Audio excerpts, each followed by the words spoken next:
Everyone, welcome back to my YouTube channel S2 academy maths by Sohail sir. तो कैसे हैं आप लोग? आई होप आप बहुत अच्छे से अपनी प्रिपरेशन कर रहे होंगे, पढ़े लिखे कर रहे होंगे और अपने पढ़े पे बहुत ज्यादा फोकस्ड होंगे, ध्यान दे रहे होंगे, है ना। इससे पहले वाली वीडियो में हमने चैप्टर नंबर फर्स्ट कंप्लीट किया था, दैट इज रियल नंबर, और आई होप आपने वो चैप्टर बहुत अच्छे से प्रिपेयर कर लिया होगा, क्योंकि बोर्ड एग्जाम की जो प्रिपरेशन है हमें वो स्टार्टिंग से ही करनी होती, ना कि एंड मोमेंट पे जाके, है ना। क्योंकि स्टार्टिंग से अगर हमने प्रिपरेशन की है तो हमारी जो एग्जाम है वो बहुत अच्छे से क्या हो जाएगी, सेटल। क्योंकि बाद में हमें बहुत सारे क्वेश्चंस और की प्रैक्टिस भी करना है, बोर्ड एग्जाम है ना, बाकी चैप्टर्स भी है और बाकी सब्जेक्ट भी होते हैं हमारे। तो अगर हम स्टार्टिंग से सभी सब्जेक्ट को क्लियर टाइम देंगे ना, पर्टिकुलर टाइम देंगे, तो बहुत अच्छे से हमारा चैप्टर, हमारी सिलेबस, सारी चीजें क्या हो जाएगी, कंप्लीट हो जाएगी। तो टेंशन नहीं लेना है, आराम से काम करना है, अच्छे से काम करना है। बोर्ड एग्जाम है, कोई टेंशन लेने की जरूरत नहीं है। अच्छे से पढ़ो, कम पढ़ो लेकिन अच्छा पढ़ो। ज्यादा पढ़ रहे हो, एक इंसान होता है जो ज्यादा पढ़ता है, कब पढ़ता है? जब एग्जाम के टाइम पढ़ता है। एक इंसान होता है जो कम पढ़ता है लेकिन रोज थोड़ा थोड़ा पढ़ते रहता है, तो वो इंसान ज्यादा बेटर है जो थोड़ा थोड़ा रोज स्टडी कर रहा है, थोड़ी थोड़ी चीजों को, सबको टाइम दे रहा है। तो हमें थोड़ा थोड़ा टाइम रोज देना है, डेली देना है, डेली पढ़ना है ना। अगर डेली नहीं पढ़ेंगे ना तो चीजों पे क्या होती है, चीजें भूलते जाते हो। और फर्स्ट चैप्टर में क्या था, भूल गए हम। सेकंड में क्या था, भूल गए। तो हर चैप्टर को बार बार बीच बीच में रिवाइज भी करते रहना है, सारी चीजों को बहुत अच्छे से देखते रहना, ठीक है। तो इस वीडियो में हम चैप्टर नंबर सेकंड स्टार्ट करें, दैट इज पॉलिनोमियल। और पॉलिनोमियल हमने 9th क्लास में ऑलरेडी पढ़ चुके हैं। अब कुछ बच्चे बोलेंगे सर 9th क्लास में पढ़ा था 1 साल पहले, वो तो मैं भूल गया। तो टेंशन लेने की बात नहीं है। जैसे हमने फर्स्ट चैप्टर में पूरे बेसिक से स्टार्ट किया था, एज इट इज इस चैप्टर में भी पॉलिनोमियल भी हम कहां से स्टार्ट करेंगे, बेसिक से स्टार्ट करेंगे। हर एक चीज देखेंगे, पॉलिनोमियल बना कैसे, पॉलिनोमियल के अंदर की टर्म्स क्या क्या होती है, किन चीजों से मिलके बने, किन चीजों को क्या क्या बोलते हैं, वो सारी चीजें बहुत अच्छे से देखेंगे। तो इस वीडियो को कंप्लीटली बहुत अच्छे से देख लेना। शॉर्ट में मैं पॉलिनोमियल से रिलेटेड सारी चीजें डिस्कस कर लूंगा, तो आपको एंड ऑफ द वीडियो कोई डाउट पॉलिनोमियल के बारे में नहीं रहेगा, है ना। तो चलो वीडियो स्टार्ट करते हैं बिना किसी देरी, है ना। अब देखो, जब भी हम पॉलिनोमियल पढ़ते हैं तो पॉलिनोमियल पढ़ने से पहले हमें दो टर्म्स पता होनी चाहिए। पहली जो टर्म्स है उसको हम बोलते हैं वेरिएबल, है ना। आई थिंक बहुत सारे बच्चों को वेरिएबल्स के बारे में पता होगा और बहुत सारे बच्चों को कांस्टेंट के बारे में भी क्या होगा, ऑलरेडी पता होगा कि वेरिएबल्स क्या होते हैं, कांस्टेंट क्या होता है। लेकिन बहुत सारे बच्चे हमारे साथ ऐसे भी जिनको वेरिएबल्स के बारे में नहीं पता है और कांस्टेंट। तो अगर हम बेसिक से पढ़ेंगे तो वो सारी चीजें बहुत अच्छे से क्लियर होंगी, ठीक है। अब देखो वेरिएबल होते क्या, तो वेरिएबल वो सारी चीजें होती है जिनकी वैल्यू फिक्स्ड नहीं होती, ठीक है। और कांस्टेंट वो होते हैं जिनकी वैल्यू क्या होती है, फिक्स्ड होती है। तो एक चीज अगर हम डायरेक्टली देखना चाहें जिसकी वैल्यू फिक्स्ड नहीं, that means value not fixed, तो हम उसको बोल देंगे वेरिएबल्स की कैटेगरी में रख देंगे। अगर जिसकी वैल्यू फिक्स्ड है तो उसको हम किसकी कैटेगरी में रखेंगे, कांस्टेंट की कैटेगरी में रखेंगे। आगे बात समझ में? जो भी चीज हो वैल्यू फिक्स्ड नहीं, वेरिएबल बोल दो, जिनकी वैल्यू फिक्स्ड है कांस्टेंट बोल दो, ठीक है। अब वैल्यू फिक्स कैसे नहीं होती, अलग अलग सिचुएशन में अगर उसकी वैल्यूज अलग अलग आ रही है दैट मींस वो वेरिएबल है। और सिचुएशन कुछ भी हो, अलग अलग सिचुएशंस हो, जैसी भी सिचुएशन हो, वैल्यू कैसी है उसकी, सेम होगी, तो हम उसको क्या बोल देंगे, कांस्टेंट बोलेंगे। कैसे, देखो फॉर एग्जांपल अगर मैंने एक एग्जांपल लिया, लेट्स से यहाँ पे, लेट्स यहाँ पे है ना, लेट्स से मैंने एक एग्जांपल लिया x + 2 = 0। अगर मैंने यहां से x की वैल्यू निकाली तो क्या आएगी, x की वैल्यू, वेरी गुड, क्या आएगी, -2 आएगी। आ गई। अब नाउ मैंने एक और सेकंड एग्जांपल ले लिया, एंड x + 4 = मैंने क्या ले लिया, 0 ले। अब ये +4 उस साइड गया तो क्या बन जाएगा, -4 बन जाएगा। मतलब यहां से x की वैल्यू कितनी आ गई, -4 आ गई। एंड और कंडीशन ले ली मैंने, यहां से मैंने ऐसे लिख दिया कि x - 9 = 0, x की वैल्यू कितनी आ जाएगी, 9 आ जाएगी। आ गई। अब देखो तीन अलग अलग सिचुएशन है, तीन हमने अलग अलग इक्वेशन ली, तीन अलग अलग सिचुएशंस ली हमने, और तीनों में अगर x की वैल्यू फाइंड आउट की तो यहाँ -2, यहाँ x की वैल्यू -4, यहाँ x की वैल्यू 9 हो रही। दैट मींस सिचुएशन के हिसाब से, क्वेश्चन के हिसाब से, इक्वेशन के हिसाब से x की वैल्यू क्या होती जा रही है, अलग अलग मिलती जा रही है। अलग अलग मिलती जा रही है मींस वैल्यू फिक्स नहीं, फिक्स नहीं है। तो ये जो x है, ये जो x है, ये जो x लिखा है हर जगह, ये x हमारा क्या है, वेरिएबल है। ये बात समझ में? ठीक है। अगर x की वैल्यू आप अलग अलग सिचुएशन में निकालोगे, अलग अलग क्वेश्चंस में निकालोगे, तो एक की वैल्यू क्या आएगी, अलग अलग आएगी, तो हम उसको क्या बोल देते हैं, वेरिएबल। वेयर एज अब आप यहाँ पे देखो, इस x में यहाँ पे ये 2 है, तो 2 की वैल्यू कितनी है, 2 ही होगी। आपके लिए, मेरे लिए, किसी के लिए 2 ही होगी। 4 की वैल्यू क्या होगी, फिक्स्ड होगी 4। अगर मैं कोई और पॉलिनोमियल ले लूं जिसमें वैल्यू 2 है, जैसे फॉर एग्जांपल मान लो कि मैंने यहाँ एक को लिख दिया, x square plus 2x plus 3 is equal to 0, तो यहाँ 2 की वैल्यू क्या होगी, ये तो अलग हो गया ना, क्वेश्चन ही अलग हो गया, तो यहाँ 2 की वैल्यू क्या होगी, 2 ही होगी, चेंज थोड़ी ना होगी। तो जो वैल्यूज चेंज नहीं होती है, तो इस 2 को हम क्या बोलेंगे, कांस्टेंट की कैटेगरी में रखेंगे। तो अगर आपको जनरली बस देख के पहचानना है ना, तो आप ऐसे भी बोल सकते हो, वैल्यू नॉट फिक्स्ड मतलब जितने भी हमारे अल्फाबेट्स होते हैं, हम अल्फाबेट्स यूज ही इसलिए करते हैं क्योंकि उनकी वैल्यूज क्या होती है, डिफरेंट डिफरेंट, है ना, इसलिए हम एक से लेते हैं। मान लेते हैं हम कि कोई भी चीज हमें नहीं पता थी, हम मान लेते हैं वो क्या है, एक्स है, क्योंकि नहीं पता है ना, वैल्यू फिक्स नहीं है उसकी, तो हम क्या मान लेते हैं, कोई भी अल्फाबेट ले लेते हैं उसकी जगह पे। तो जितने भी अल्फाबेट्स आ रहे हैं वो सारे क्या होते हैं, हमारे वेरिएबल्स। और जितने भी हमारे नंबर्स है ना, जितने भी हमारे नंबर्स होते हैं उनको हम क्या बोलते हैं, कांस्टेंट बोलते हैं। क्लियर है चीज। लेकिन अगर वेरिएबल कांस्टेंट के साथ, ये कांस्टेंट है और उसके साथ मैंने वेरिएबल मल्टीप्लाई कर दे, तो ये चीज भी क्या बन जाएगी, वेरिएबल बन जाएगी। क्यों बन जाएगी, क्योंकि इसकी वैल्यू भी तो फिक्स नहीं है। एक्स की वैल्यू अगर मैंने 1 रखी तो 8 2 1 2 हो गया, एक्स की वैल्यू 2 रखी तो 2 2 4 हो गया, एक्स की वैल्यू 3 रखी तो अलग वैल्यू, है ना, तो वैल्यूज अलग अलग होती जाएगी। तो जब भी हम वेरिएबल और कांस्टेंट को साथ में लिख देंगे तो चीजें क्या हो जाएगी, अलग अलग, तो हम इसको क्या बोलेंगे, वेरिएबल की कैटेगरी में रखेंगे। क्लियर है। नेक्स्ट चीज हमको समझनी है, टर्म। क्या समझनी है, टर्म, कि टर्म किसको बोलते हैं, ठीक है। और टर्म हमेशा ऐसे याद रखना, जब भी मल्टीप्लाई और प्लस, मल्टीप्लाई और डिवाइड आ रहा, टर्म चेंज नहीं होती है, प्लस या माइनस आने से नई टर्म हमारी क्या हो जाती है, स्टार्ट हो जाती है। देखो कैसे, जैसे मैंने यहां पे लिखा 2x प्लस 3, ठीक है। अब 2x प्लस 3 लिखा, तो यहां से स्टार्ट करो 2 से, 2 के बाद x के साथ मल्टीप्लाई में, तो टर्म चेंज नहीं होगी। अगर ये एक टर्म है तो इसको भी हम एक टर्म में काउंट करें, लेकिन जैसे ही प्लस या माइनस साइन आया, प्लस या माइनस साइन आया, तो हमारी टर्म क्या हो जाएगी, चेंज हो जाएगी, ये याद रखना, ठीक है। ऑलरेडी बहुत सारों को पता होगा, बस समझ लो, है ना। ये 2 उसके आगे गए तो x मल्टीप्लाई में आ रहा, तो टर्म चेंज नहीं हुई, लेकिन जैसे ही प्लस आया टर्म चेंज हो गई, ये अलग हो गई, अब नई टर्म स्टार्ट हो गई। तो ये वाली टर्म कौन सी हो गई, सेकंड। तो यहाँ पे कितनी टर्म्स हो गई, 2 टर्म हो गई। अगर मैं दूसरी बात करूं, यहाँ पे मैं लिख दूं 2x y और z, तो यहां से देखो 2 फिर x के साथ मल्टीप्लाई में, तो टर्म चेंज नहीं होगी, y भी मल्टीप्लाई में तो टर्म चेंज नहीं हुई, z भी मल्टीप्लाई में टर्म चेंज नहीं हुई, तो बोलेंगे ये कितनी टर्म्स है, 1 ही टर्म है ना। लेकिन अगर मैं ऐसे लिख रहा हूं 2xy plus 3zx plus 2zx plus 2, तो कितना हो गया, यहाँ पे काउंट करो, ठीक है। लेट से मान लो कि यहाँ पे माइनस है, यहाँ पे भी माइनस लगाओ, ठीक है। तो देखो 2, फिर ये नंबर मल्टीप्लाई में, ये भी नंबर मल्टीप्लाई में टर्म चेंज नहीं होगी, तो ये इसको पूरा एक काउंट करेंगे। लेकिन जैसे ही प्लस आया तो हमारी नई टर्म्स क्या हो जाएगी, स्टार्ट। फिर नेगेटिव आया तो नई टर्म स्टार्ट, फिर नेगेटिव आया तो नई टर्म स्टार्ट। दैट मीन्स इस पॉलिनोमियल में या इस एल्जेब्रिक एक्सप्रेशन में हमारी टर्म कितनी हो जाएगी, 4 टर्म्स हो जाएगी। क्लियर है ये चीज, है ना। तो वेरिएबल, कांस्टेंट और टर्म ये बहुत ज्यादा इंपॉर्टेंट है। अब इसके अलावा क्या चीज होती है, इसके बाद आते हैं algebraic expression. Sir algebraic expression क्या होते हैं, एल्जेब्रिक एक्सप्रेशन कुछ नहीं होते हैं, वेरिएबल और कांस्टेंट का क्या होते हैं, बस साथ में लिख दो, है ना, प्लस माइनस में लिख दो, अलग अलग लिख दो, कैसे भी ऊपर नीचे लिख दो, मल्टीप्लाई में लिख दो, डिवाइड में लिख दो, उनको मिला के जो नया एक्सप्रेशन बनेगा उसको ही हम क्या बोलते हैं, एल्जेब्रिक एक्सप्रेशन बोलते हैं। अगर मैंने कांस्टेंट और वेरिएबल लिया, फिर एक कांस्टेंट एक वेरिएबल माइनस एक कांस्टेंट एक वेरिएबल प्लस एक कांस्टेंट एक वेरिएबल और अगेन एक और क्या ले लिया, वेरिएबल ले लिया। क्लियर है। अब इनको मैंने मल्टीप्लाई में भी लिख दिया, प्लस माइनस में भी लिख दिया, डिवाइड में भी लिख दिया, सारी चीजें लिख दी।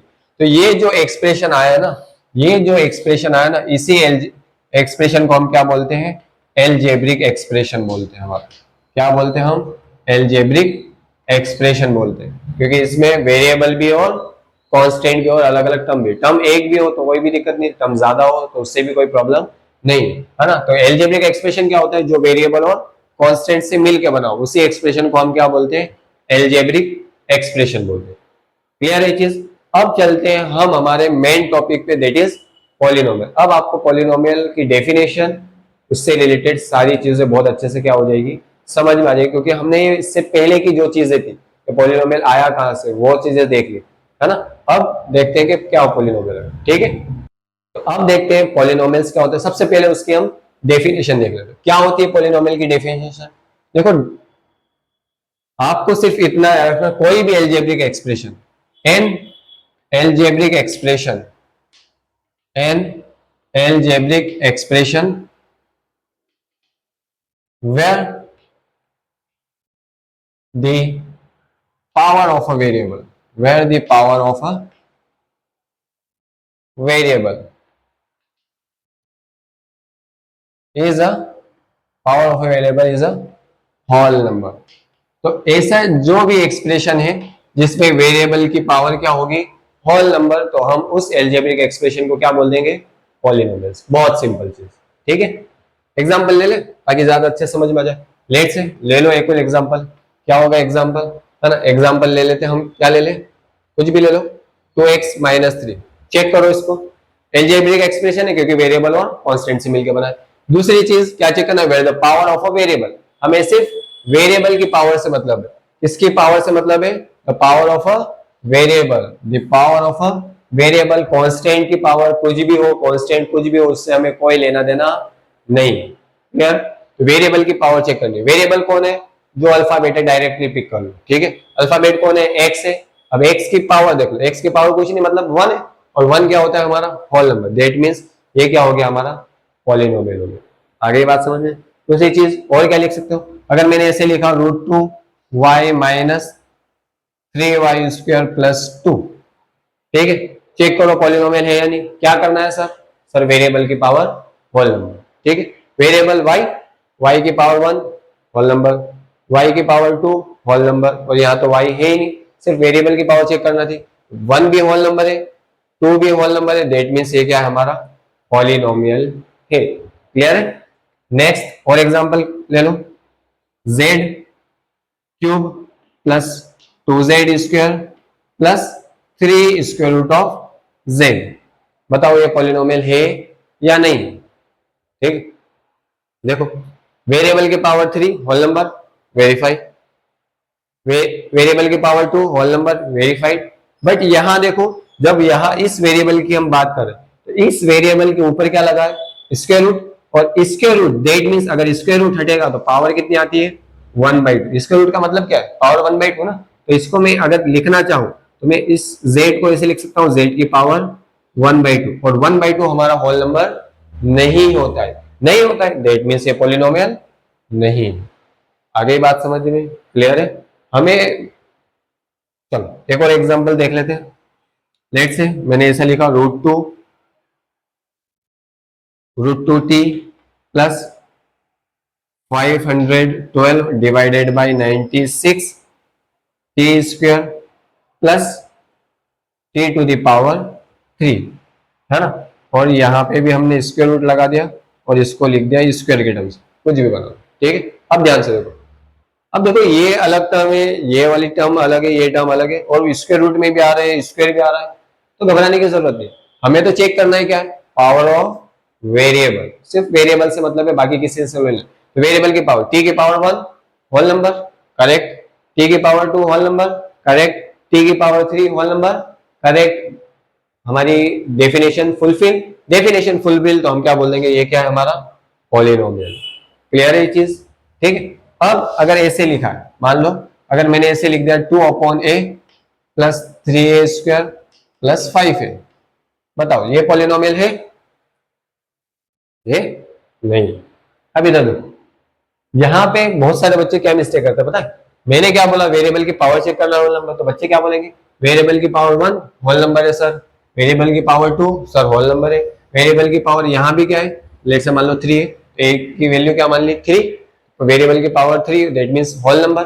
सर सभी होल नंबर है तो ये क्या हो गया, पॉलिनोमियल हो गया। लेकिन अगर एग्जाम में ये चीज करिए तो ये आपका क्या हो जाएगा, गलत हो जाएगा। सर क्यों गलत हो, अरे भाई ये पावर 1 है, वेरिएबल कभी डिनोमिनेटर में थोड़ी ना होगा, वेरिएबल को तो हमें कहाँ लिखना है, नोमिनेटर में ही रखना है। तो अगर ये 2 है, वेरिएबल की पावर 1 है, अब इसको ऊपर लेके आएंगे तो पावर ऊपर आएगी तो क्या किस में चेंज होगी, नेगेटिव में चेंज होगी ना। +1 है तो ऊपर आएगा तो किस में चेंज होगा, -1 में। फिर इसको लिखो क्या हो जाएगा, 3a² + 5a³। ठीक, अब देखो वेरिएबल की पावर -1 होल नंबर है, नहीं है सर, नहीं है, दैट मीन्स ये पॉलिनोमियल भी नहीं है। ठीक है, आई होप आपको पॉलिनोमियल अब क्लियर हो गया होगा कि पॉलिनोमियल चेक कैसे करना है, कि कोई भी एल्जेब्रिक एक्सप्रेशन पॉलिनोमियल कब बनता है। आगे बात समझ में, तो पहले हमने देख लिया कि एक्सप्रेशन कैसे बनता है, एक्सप्रेशन देखने के बाद देखा कि हमने पॉलिनोमियल एक्सप्रेशन से कैसे बनता है। ठीक है, तो सिर्फ हमें चेक करना है एल्जेब्रिक एक्सप्रेशन में वेरिएबल की power whole number, polynomial variable की पावर होल नंबर नहीं है तो पॉलिनोमियल नहीं है। ठीक है, नोट कर लो, फिर आगे चलते हैं। अब हमें पढ़ना है अलग अलग चीजें वेरिएबल से कि क्या क्या चीजें होती है, उसकी डिग्री क्या होती है, कितनी टर्म्स होती है, उसको हम टर्म की बेसिस पे क्या क्या चीजें हम डिफाइन करते हैं, पॉलिनोमियल को कितने टाइप्स के पॉलिनोमियल होते हैं, पॉलिनोमियल के जीरोस किसको बोलते हैं, ये सारी चीजें। ठीक है, तो ध्यान से देखना। पहली चीज मैंने यहाँ लिखा डिग्री, है ना, तो डिग्री क्या होती है पॉलिनोमियल की, पता है ना, डिग्री क्या होती है, the highest power of a variable, the highest power of a variable in any algebraic expression और इन अ पॉलिनोमियल। अगर वेरिएबल की हाईएस्ट जो पावर है उसी को हम पॉलिनोमियल की क्या बोलेंगे, डिग्री बोलेंगे। Let's say example again, 2x³ minus 3x⁵ plus 5x² plus 3x plus 2। ठीक है, ये हमारा पॉलिनोमियल है, सभी वेरिएबल की पावर क्या है, होल नंबर है, तो पॉलिनोमियल हो गया। दूसरी चीज हमें क्या चेक करना है, उसकी डिग्री। तो डिग्री देखो, पावर जो हाईएस्ट पावर है, पावर 3, पावर 5, पावर 2, पावर 1 और पावर 0।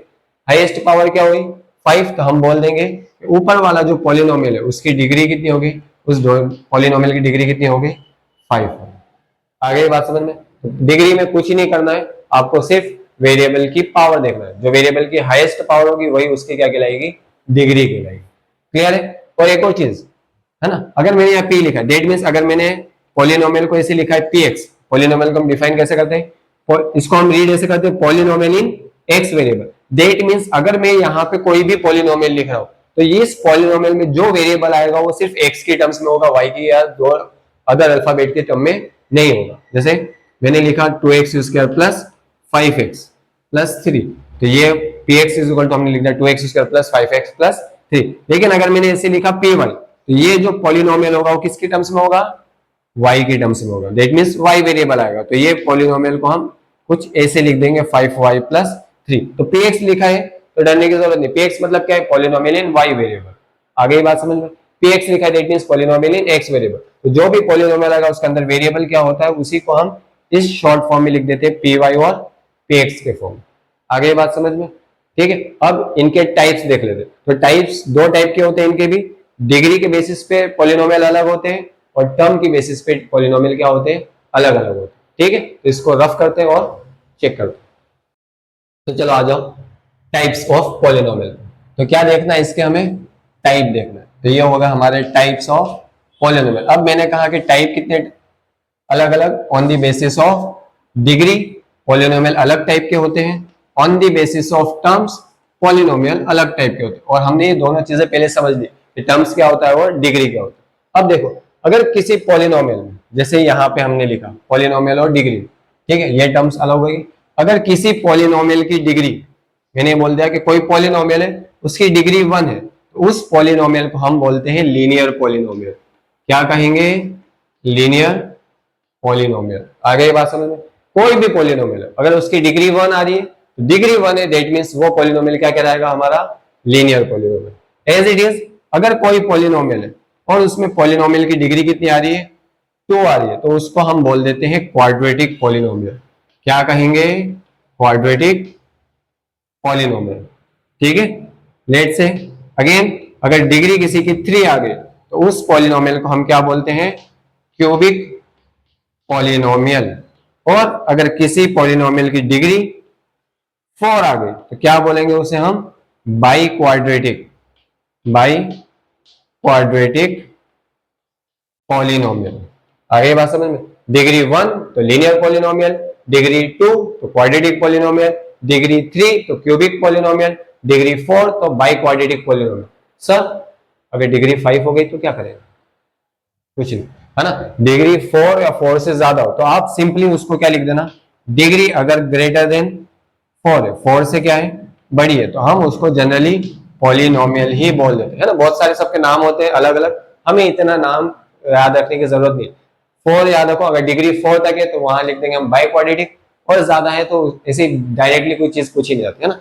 तो 4 से ज्यादा है तो हम उसको जनरली क्या बोल देंगे, सिर्फ पॉलिनोमियल्स ही बोल देंगे। आ गई बात समझ में? ठीक है। Degree 1 linear, degree 2 quadratic and cubic by quadratic, और जनरली अगर 4 से ज्यादा है तो हम उसको पॉलिनोमियल की कैटेगरी में, मतलब पॉलिनोमियल ही बोल देंगे। पॉलिनोमियल तो सभी है ना। ठीक, अब आ जाओ on the basis of terms. ठीक है, अगर कोई पॉलिनोमियल है, कोई भी पॉलिनोमियल, अगर उसमें सिर्फ एक ही टर्म है, कितनी टर्म्स है, एक ही टर्म है, तो हम उसको बोलते हैं मोनोमियल। क्या कहेंगे? मोनोमियल। अगर किसी पॉलिनोमियल की टर्म दो है, किसी पॉलिनोमियल में दो टर्म्स है, तो उसको हम क्या कहेंगे? बाइनोमियल। ठीक है, अगर किसी पॉलिनोमियल की टर्म कितनी है, 3 है, तो उसको हम क्या बोलेंगे? ट्राइनोमियल। वेरी गुड, क्या कहेंगे? ट्राइनोमियल। आ गई बात समझ में? बस इससे ज्यादा नहीं जाना, बाकी ये तो फिर पॉलिनोमियल ही बोले। क्लियर है? तो अगर डिग्री के बेसिस पे देखें तो पॉलिनोमियल के टाइप्स अलग अलग है, टर्म की बेसिस पे देखें तो पॉलिनोमियल के टाइप क्या है, अलग अलग। क्लियर है? ठीक है।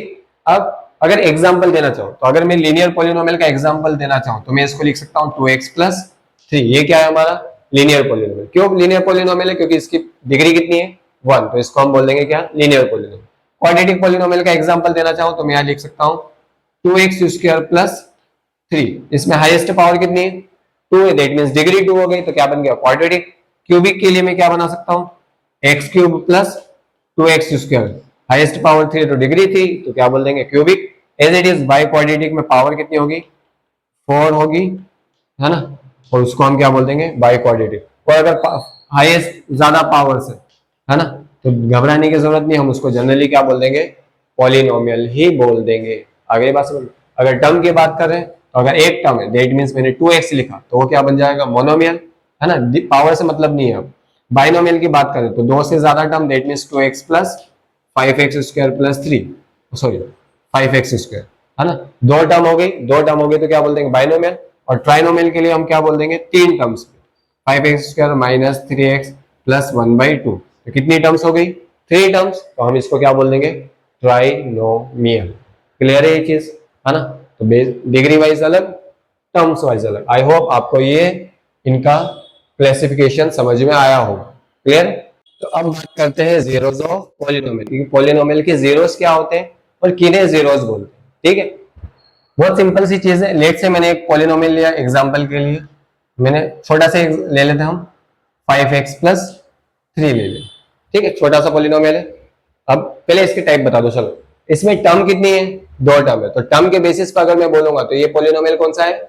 बाइनोमियल है। अगर on the basis of degree बोलूंगा तो डिग्री कितनी है इसकी? 1 है, डिग्री 1 है, दैट मींस इसको क्या बोलूंगा मैं? Linear polynomial. क्लियर है? रिवाइज हो गया हमारा। अब देखो जीरोस क्या बोलेंगे? फॉर एग्जांपल मान लो कि मैं p की वैल्यूज रखते जा रहा हूं। ठीक है, मैंने p की वैल्यू अगर 1 रखी, x की वैल्यू क्या रखी? 1 रखी, तो x की प्लेस पे 1 है, दैट मींस यहां भी क्या रखना है हमें? 1 रखना है। सॉल्व करो, इसको कितना आएगा? 5 1 5, 5 प्लस 3 सर 8। क्लियर है? अब मैंने x की जगह लेट से मान लो रख दिया -2। ठीक है, तो ये हो गया 5, x की जगह रख दिया -2 प्लस 3, तो 5 2 10, तो कितना हो गया? -10, और प्लस में 3, तो आंसर कितना आ गया? -7। अब मान लो कि मैंने p की जगह रख दिया कितना? -3/5, तो रखो यहाँ पे 5, x की जगह हमने लिख दिया -3/5 प्लस 3, ये 5 से 5 तो क्या हो गया? कैंसिल आउट, बचा क्या? -3 प्लस 3 इज इक्वल टू में क्या आ गया? 0 आ गया। क्लियर है? तो x की अलग अलग वैल्यूज रखी, लेकिन ध्यान दो कि जब हमने x की वैल्यू 1 ली, आंसर कितना आया? 8। x की वैल्यू -2 ली, आंसर कितना आया? -7। x की वैल्यू -35 ली, वैल्यू क्या आई? 0 है। बस यही हमारा 0 है।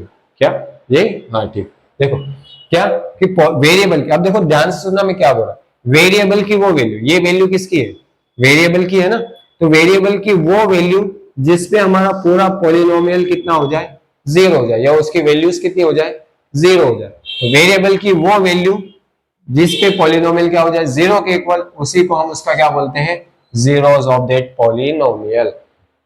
आई बात समझ में?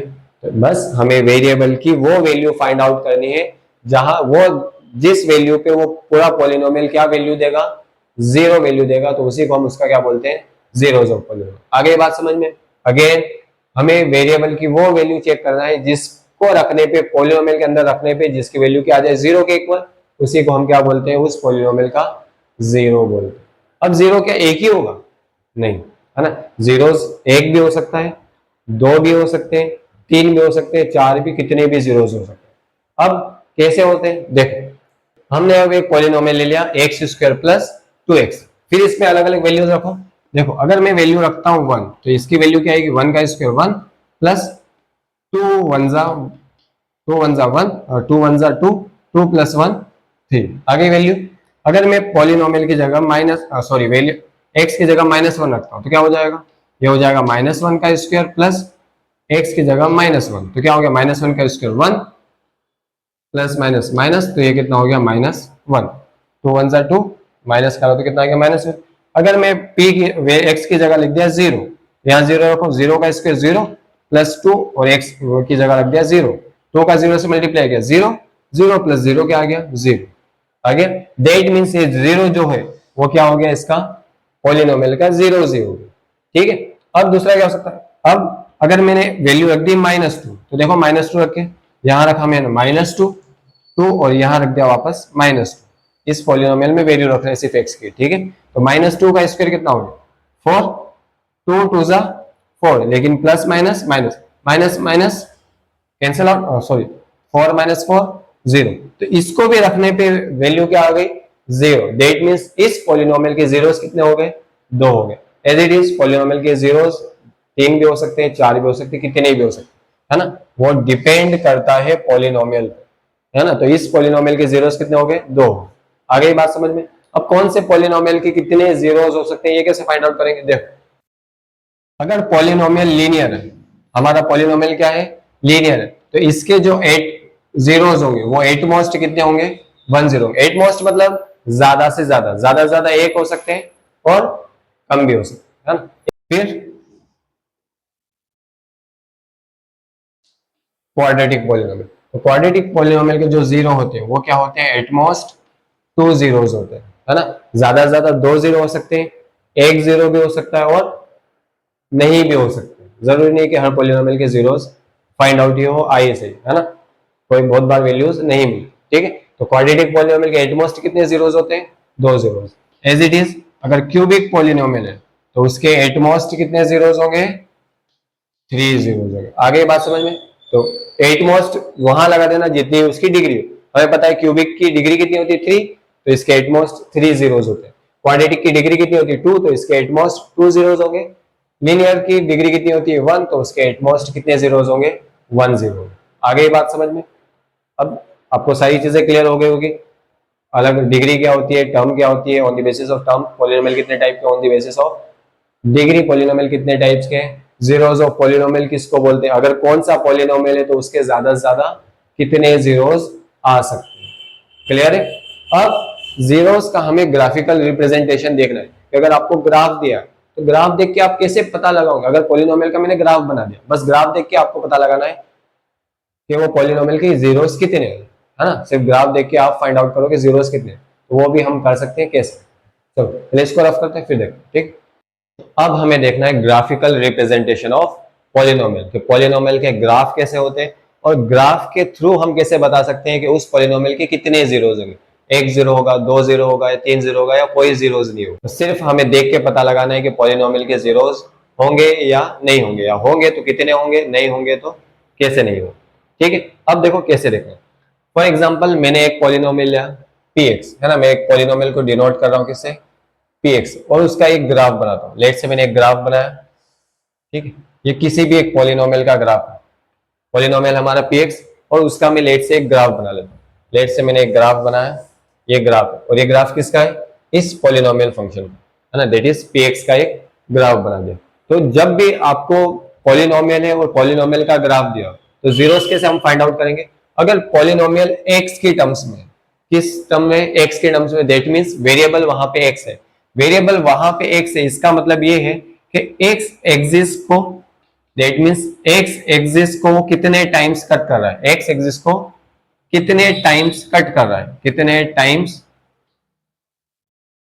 कट कर रहा है ना, एक्स एक्सिस को कितने टाइम्स कट कर रहा है, वही उसके क्या हो जाएंगे, जीरोस हो जाएंगे। आइए बात समझे, यही क्या हो जाएंगे, इसके जीरोस हो जाएंगे। तो जितनी बार वो कट करेगा उतने उस पॉलिनोमियल के क्या होंगे, जीरोस होंगे।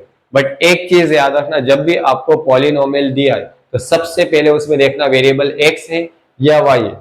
अगर वेरिएबल एक्स है दैट मींस वो एक्स एक्सिस को कितने टाइम्स कट कर रहा है, उतने उसके जीरोस हो जाएंगे। लेकिन पॉलिनोमियल y वेरिएबल में, लेकिन अगर यहाँ लिखा है पी वाई, दैट मींस हमें ये देखना है कि वो y एक्सिस को कितने टाइम, ये हमारी क्या होती है x एक्सिस, और ये वर्टिकल एक्सिस क्या होती है हमारी y एक्सिस। तो अगर पी वाई लिखा है दैट मींस हमें y एक्सिस चेक करना है, पी एक्स लिखा है दैट मींस हमें कौन सी एक्सिस चेक करना है, x एक्सिस चेक करना है। क्लियर है, चलो।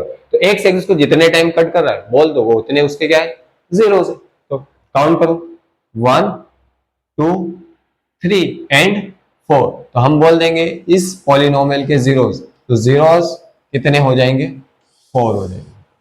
क्लियर हुआ, ठीक है। बहुत सिंपल सी चीज है, ग्राफिकल रिप्रेजेंटेशन, है ना। ग्राफ आपको नहीं बनाना है, ना ही एग्जाम में ग्राफ बनाने के लिए आएंगे। सिर्फ अगर क्वेश्चन आ सकता है तो उस पॉलिनोमियल का आपको ग्राफ बना हुआ होगा, और ग्राफ बना हुआ होगा तो आपको बस ग्राफ की हेल्प से बताना है कि उस पॉलिनोमियल, जिस पॉलिनोमियल का वो ग्राफ है, उस पॉलिनोमियल के कितने जीरोस है। तो अगर पॉलिनोमियल एक्स वेरिएबल में दिया है तो एक्स एक्सिस चेक कर लो कितने, 4 जीरोस, तो डायरेक्ट लिख दो एक्स एक्सिस को जितने बार कट कर रहा है वही उसके क्या हो जाएंगे, जीरोस। मान लो कि अगर पॉलिनोमियल वाई वेरिएबल में, जैसे मैंने ऐसे लिख दिया कि आपको एक पॉलिनोमियल का ग्राफ दिया है ना, पॉलिनोमियल का ग्राफ कुछ इस टाइप से, और ये जो पॉलिनोमियल का ग्राफ है, ये पॉलिनोमियल का ग्राफ किसमें, पी वाई का ग्राफ है, किसका ग्राफ है, पी वाई का, that means polynomial in y variable. तो हमें क्या चेक करना है कि वो y एक्सिस को कितने टाइम कट कर रहा है, जितने टाइम y एक्सिस को कट करेगा उतने उसके जीरो। तो y एक्सिस को यहाँ कितने टाइम्स कट कर रहा है, एक ही टाइम कट कर रहा है, तो हम बोल देंगे कि इस पॉलिनोमियल के जीरोस कितने हो जाएंगे, इस पॉलिनोमियल के जो जीरो होंगे वो कितना होगा, 1 ही होगा, क्योंकि वो y एक्सिस को क्या कर रहा है, एक ही टाइम कट कर रहा है। आ गई बात समझ में। और हमारी जो फर्स्ट एक्सरसाइज है वही इस पे ही बेस्ड है, it is graphical representation of polynomials. तो वहां पे हमें अलग अलग डिफरेंट डिफरेंट ग्राफ्स दिए, सिर्फ ग्राफ को देख के हमें पता लगाना है कि उसके जीरोस कितने। तो कैसे देखना है, पी एक्स है तो एक्स एक्सिस को जितने टाइम कट कर रहा है वो उसके जीरोस, अगर पी वाई है तो वाई एक्सिस को जितने टाइम कट कर रहा है वो उसके इतने जीरोस है। क्लियर है। तो नेक्स्ट एक्सरसाइज को मूव करते हैं, इसको आपको नोट करना है तो कर सकते हैं। तो आ जाते हैं हम हमारी नेक्स्ट एक्सरसाइज दैट इज 2.1 पे। फर्स्ट एक्सरसाइज हमारी, इसमें हमें क्या देखना है, देखो the graph of y is equal to px are given below for some polynomial px, find the number of zeros of px in each case. तो अलग अलग पॉलिनोमियल्स के हमें ग्राफ दिए, 6 ग्राफ्स है, 1 2 3 4 5 6, और इन 6 ग्राफ्स के हमें क्या बताना है, नंबर ऑफ जीरोस बताना है। अब एक चीज देखो, यहाँ पर उन्होंने ऑलरेडी बोल रखा है px and px, that means polynomial किन वेरिएबल में, x वेरिएबल में, दैट मींस हमें क्या चेक करना है कि x एक्सिस को कितने टाइम्स कट कर रहा है, जितने टाइम्स वो कट कर रहा है वही उसके क्या हो जाएंगे, जीरोस हो जाएंगे। क्लियर है, बस x एक्सिस को चेक कर लो, जितने टाइम्स कट कर रहा है वही हमारे जीरोस। तो फर्स्ट क्वेश्चन देखो, ये वाला जो ग्राफ है वो x एक्सिस के पैरेलल है, दैट मींस ऊपर है, और ऊपर है और x एक्सिस पे कहीं भी नहीं आ रहा है, x एक्सिस कट ही नहीं कर रहा, तो हम नंबर ऑफ जीरोस कितने बोल देंगे, यहाँ पे जो जीरोस होंगे वो कितने हो जाएंगे, जीरो, क्योंकि x एक्सिस को कहीं भी कट नहीं कर रहा। यहाँ पे ये जो ग्राफ है वो x वाली एक्सिस को हमारे एक ही पॉइंट पे क्या कर रहा है, कट, तो हम यहाँ बोल देंगे कि इसके जीरोस कितने हैं, 1 0। ठीक है, नेक्स्ट x एक्सिस को देखो, 1 2 एंड 3 पॉइंट, तो ये 3 पॉइंट पे कट कर रहा है, दैट मींस हम बोल देंगे कि यहाँ पे नंबर ऑफ जीरोस कितने होंगे इस पॉलिनोमियल के, 3 जीरो। क्लियर है। नेक्स्ट देखो, ये ग्राफ है हमारा, जो पैराबोलिक शेप है, और x एक्सिस को कितने टाइम्स कट कर रहा है, 2 टाइम्स कट कर रहा है, एक इस पॉइंट पे और एक इस पॉइंट पे। तो इस पॉलिनोमियल के जीरोस कितने हो जाएंगे, 2 जीरोस हो जाएंगे, क्योंकि वो x एक्सिस को 2 टाइम्स कट कर रहा है। ठीक है, यहाँ पे आ जाओ, ये x एक्सिस को कितने टाइम्स कट कर रहा है, पॉलिनोमियल का ग्राफ 1 2 3 और 4, तो हम बोल देंगे कि नंबर ऑफ जीरोस कितने हो जाएंगे इस कंडीशन में या इस ग्राफ में, नंबर ऑफ जीरोस 4, यहाँ पे अगेन 1, 2 एंड 3, तो ये जीरोस यहाँ पे कितने हो गए पॉलिनोमियल के 3 जीरोस हो गए। सिंपल है ना। तो सिर्फ फर्स्ट एक्सरसाइज में हमारे यही है कि हमें ग्राफ दिए पॉलिनोमियल्स के और उन पॉलिनोमियल के ग्राफ की हेल्प से हमें नंबर ऑफ जीरोस बताने, तो जितनी बार एक्सेस को कट कर रहा है वही हमारे जीरोस। बस एक चीज याद रखने की यहाँ पे कि यहाँ पे आपको वेरिएबल क्या दिया है, अगर एक्स वेरिएबल दिया है तो एक्स एक्सिस को देखना है, वाई वेरिएबल दिया है तो आपको वाई एक्सिस को देखना है। ठीक है, क्लियर, नोट कर लो, फिर हम नेक्स्ट चीजों को चलते हैं। अब हमें देखना है how to solve a quadratic polynomial, quadratic polynomial को सॉल्व कैसे करना है। तो क्वाड्रेटिक पॉलिनोमियल क्या है, हमें x square plus bx plus c इस फॉर्म में होता है हमारा जनरल फॉर्म। डिग्री कितनी टू है, दैट मींस ये पॉलिनोमियल कौन सा है, क्वाड्रेटिक पॉलिनोमियल। और सबकी वेरिएबल की पावर होल नंबर, वेरिएबल की power whole number, that means ये पॉलिनोमियल क्या है, क्वाड्रेटिक पॉलिनोमियल। अब देखो कैसे सॉल्व करें। तो मेनली तीन टाइप के क्वाड्रेटिक पॉलिनोमियल होते हैं जिस पे क्वेश्चन बेस्ड हो, है ना। तो मैं तीनों टाइप के क्वाड्रेटिक पॉलिनोमियल आपको बताऊंगा। अगर इस टाइप का क्वाड्रेटिक पॉलिनोमियल आए तो कैसे सॉल्व करना है, सेकंड टाइप का तो कैसे सॉल्व करना है, और थर्ड टाइप का है तो कैसे सॉल्व करना है। ठीक, तो जो पहला टाइप है ना क्वाड्रेटिक पॉलिनोमियल, वो इस फॉर्म में आपको कुछ मिल सकता है। That is 2x square plus 5x plus 3 and let's say मैं लिख दे x स्क्वायर माइनस,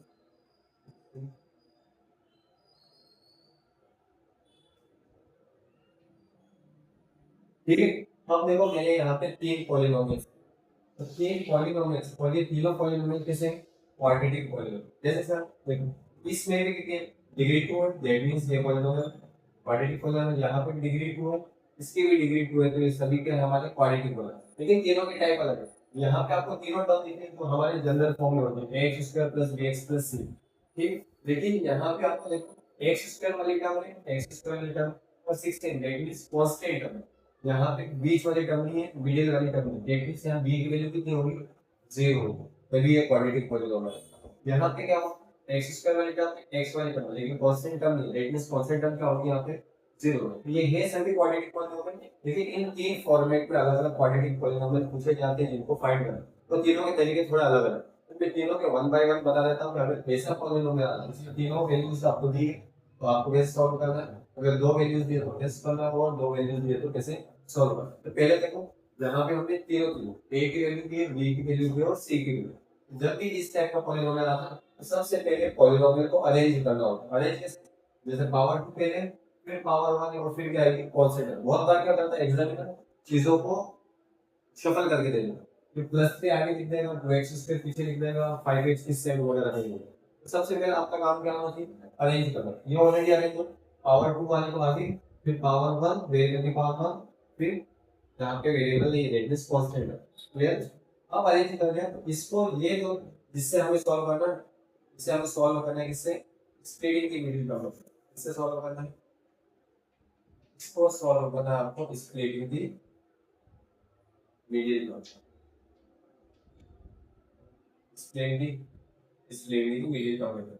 अब स्प्लिटिंग की मिडिल टर्म कैसे होगी, नाम से क्लियर है, सिर्फ मिडिल टर्म को आपको क्या करना है, ब्रेक करना है, बाकी सारी चीजें क्या होगी से। तो पहले तो देखो मिडिल टर्म को ब्रेक करना है, तो ये वाली टर्म और ये वाली टर्म का कोई काम नहीं है, इन टर्म को एज इट इज क्योंकि मिडिल टर्म ब्रेक हो गया हमारा। तो ये वाली term as it is, that means मैंने इसको लिख दिया 2x स्क्वायर, ठीक।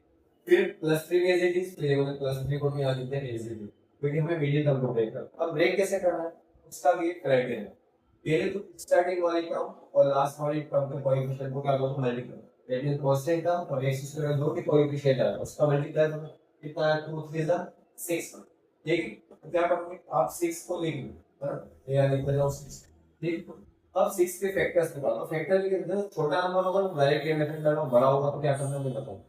अगर 6 किस किस में करेगा, 1 की जगह 6 कितनी बार आएगा 6 करेंगे, 2 की जगह 6 कितनी बार आएगा 3 करेंगे, फिर 3 की टेबल में 2 ये तो रिपीट हो गया, फिर 6 की टेबल में 1 कितने बार आता है, और किसके बाद में मेल। अब हमें ये देखना कांस्टेंट टर्म का साइन देना, कांस्टेंट टर्म का साइन क्या है, पॉजिटिव, दैट मींस हमें ये चेक करना है कि ऐसे दो नंबर फाइंड आउट करना है जिनका प्लस करने पे क्या आना चाहिए 5 और मल्टीप्लाई करने पे 6। तो देखो मल्टीप्लाई करने पे 6 ये दोनों नंबर से आ रहा है, लेकिन प्लस करने पे 5 किसे मिल रहा है? अगर इनको प्लस करो 1 + 6 7 हो जाएगा, लेकिन 2 + 3 करो क्या मिल जाएगा मुझे? 5 मिल जाएगा। दैट मींस मुझे ये दो नंबर क्या करने हैं फिर, जिनका प्रोडक्ट 6 भी है और जिनका एडिशन कितना है? 5। आगे बात, तो मैं इस 5x को से लिख रहा हूँ इसकी टर्म्स में, ब्रेक कर रहा हूँ 2x + 3x कर रहा हूँ और ये भी करो 2x + 3x क्या होगा? 5x होगा। आगे बात क्लियर है? हमने मिडिल टर्म को क्या करते हैं स्प्लिट। जब मिडिल टर्म स्प्लिट हो जाएगी यहाँ पे चार नंबर्स चार टर्म्स बनेगी। स्टार्टिंग की टू टर्म्स में कुछ कॉमन ले लेना और लास्ट में टू टर्म्स में कुछ कॉमन। पहले की टू टर्म्स में कॉमन क्या है? उन दोनों में कॉमन क्या है? 2 भी कॉमन है और x में क्या कॉमन है? x भी कॉमन। दैट मींस मैं 2x कॉमन ले सकता हूं। तो यहां से हमने 2x कॉमन लिया, 2 बाहर आ गया, x² में x बाहर आ गया, क्या बचा? x प्लस ये 2x बाहर आ गया, क्या बच गया? 1 हो गया प्लस इन दोनों में से कॉमन 3 कॉमन ले लिया, यहाँ से 3 बाहर आ गया, क्या बचा? x, यहाँ से 3 बाहर आ गया तो क्या बन गया? 1 बन गया। और ये जो दोनों टर्म होंगे वो हमेशा सेम है, तो जो दोनों फैक्टर्स होंगे वो कैसे आएंगे आपके? सेम आएंगे। अलग अलग आएंगे तो आपका आंसर गलत हो सकता है विचार। ठीक है, हमें ये दोनों क्या आना है? सेम। अब ये सेम है, इन दोनों को भी कॉमन ले लो, मैंने x + 1 को भी क्या ले लिया? कॉमन ले लिया, यहाँ से x + 1 बाहर आ गया, क्या बचा यहाँ पे? 2x, यहाँ से x + 1 बाहर चले गया, क्या बचा? प्लस का 2। दैट्स इट, है ना? ये हमारा क्या आएगा? हमने स्प्लिट की मिडिल टर्म से दोनों फैक्टर फाइंड आउट क्लियर। अब स्प्लिट की मिडिल टर्म लगाना है, हमें जीरोस फाइंड आउट करने, सॉल्व करना है, मतलब जीरोस फाइंड आउट करना है। और जीरोस क्या होते हैं? पॉलीनोमियल में वेरिएबल की वो वैल्यू जहाँ पे अगर पॉलीनोमियल का अगर दिया हो वैल्यू तो पॉलीनोमियल का हो जाएगा पूरा 0 में। तो ऐसे केस क्या करते हैं? पहला फैक्टर है यहाँ से लिखते हैं केस 1, क्या कराते हैं? केस 1 जब लिखते हैं व्हेन x + 1 = 0, दो के दो फैक्टर आएंगे, दोनों फैक्टर को इक्वल टू 0 के फॉर्म में। अब प्लस का मान उस साइड गया तो किससे चेंज हो जाएगा? माइनस में। x की वैल्यू कितनी आ गई? -1, मतलब x 0 निकल के आ गया -1। फिर केस 2 लिखेंगे क्या पे? यहाँ क्या लिखेंगे? केस 2 लिखेंगे। केस 2 में क्या करेंगे?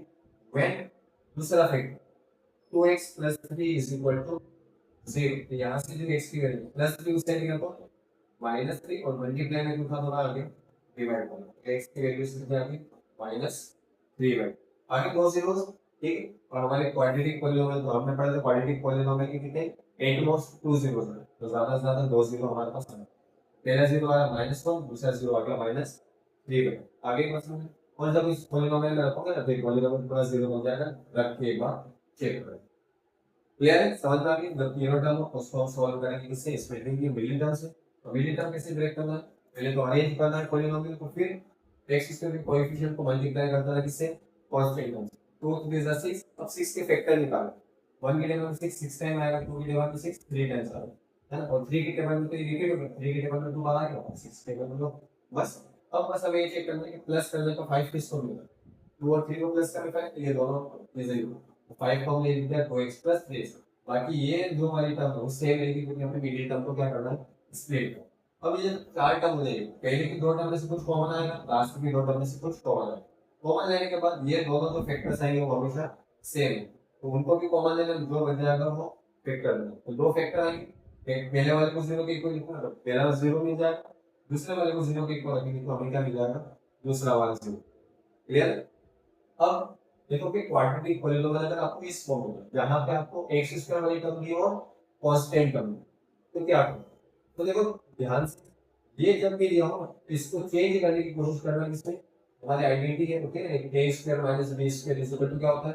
a + b and a - b। जब भी आपको इस फॉर्मेट में मिला x² वाली टर्म माइनस और एक कोएफिशिएंट, सॉरी कांस्टेंट, है ना? x² वाली टर्म माइनस और एक कांस्टेंट टर्म, तो इसको इस फॉर्मूले में कन्वर्ट करने की कोशिश करें। देखो कैसे? a के स्क्वायर बना, तो यहाँ पे तो ऑलरेडी स्क्वायर बना, तो इसको कुछ करने की जरूरत नहीं। ये जो माइनस है यहाँ पे माइनस, तो माइनस है। अब b का स्क्वायर है, लेकिन यहाँ तो 16 है, लेकिन हमें पता है 16 किसका स्क्वायर होता है? 4 का स्क्वायर, तो मैं इसको ऐसे लिख सकता हूँ 4 का होल स्क्वायर। क्लियर? अब देखो ये बन गया a² - b² का फॉर्मूला, तो मैं आइडेंटिटी लगा सकता हूँ a² - b² किसके इक्वल होता है? a + b और a माइनस। तो पहले लिख देता हूँ एक बार प्लस, इन दोनों फैक्टर को एक बार प्लस के साथ लिखो, इन दोनों फैक्टर को एक बार माइनस के साथ। एक से बन जाएगा x + 4 और एक बन जाएगा x माइनस 4, है ना। ये दोनों फैक्टर को एक बार प्लस के साथ माइनस है। ये क्यों करा, ताकि इस आइडेंटिटी चेंज होगा, आइडेंटिटी चेंज होगा तो दो फैक्टर होगा, और बहुत इजीली हमें दो फैक्टर मिल गए। बस आगे हमारे दो फैक्टर क्या करते हैं, दोनों फैक्टर आने के बाद दोनों को 0 के इक्वल रखते हैं। व्हेन पहले कौन, case 1, when x plus 4 is equal to 0, यहाँ से x की वैल्यू कितनी आएगी, प्लस 4 से आएगा तो माइनस, क्लियर।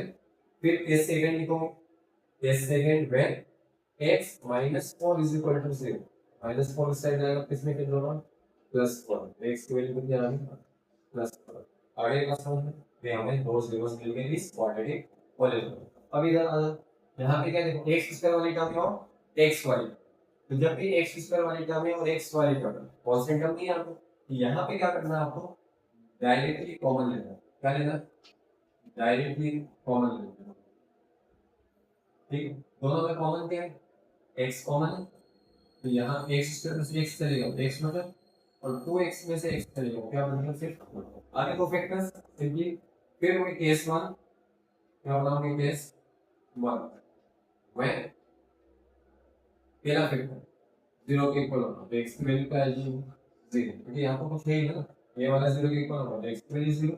फिर बनाओगे केस 2, केस में क्या बनेगा, व्हेन ये वाला factor x plus 2 is equal to 0 के इक्वल होगा, यहाँ से x की वैल्यू क्या आएगी प्लस 2 से गया तो माइनस, ये आ गया हमारे दो zeros, 0 and minus, clear. I hope आपको ये तीनों चीजें बहुत अच्छे से समझ में।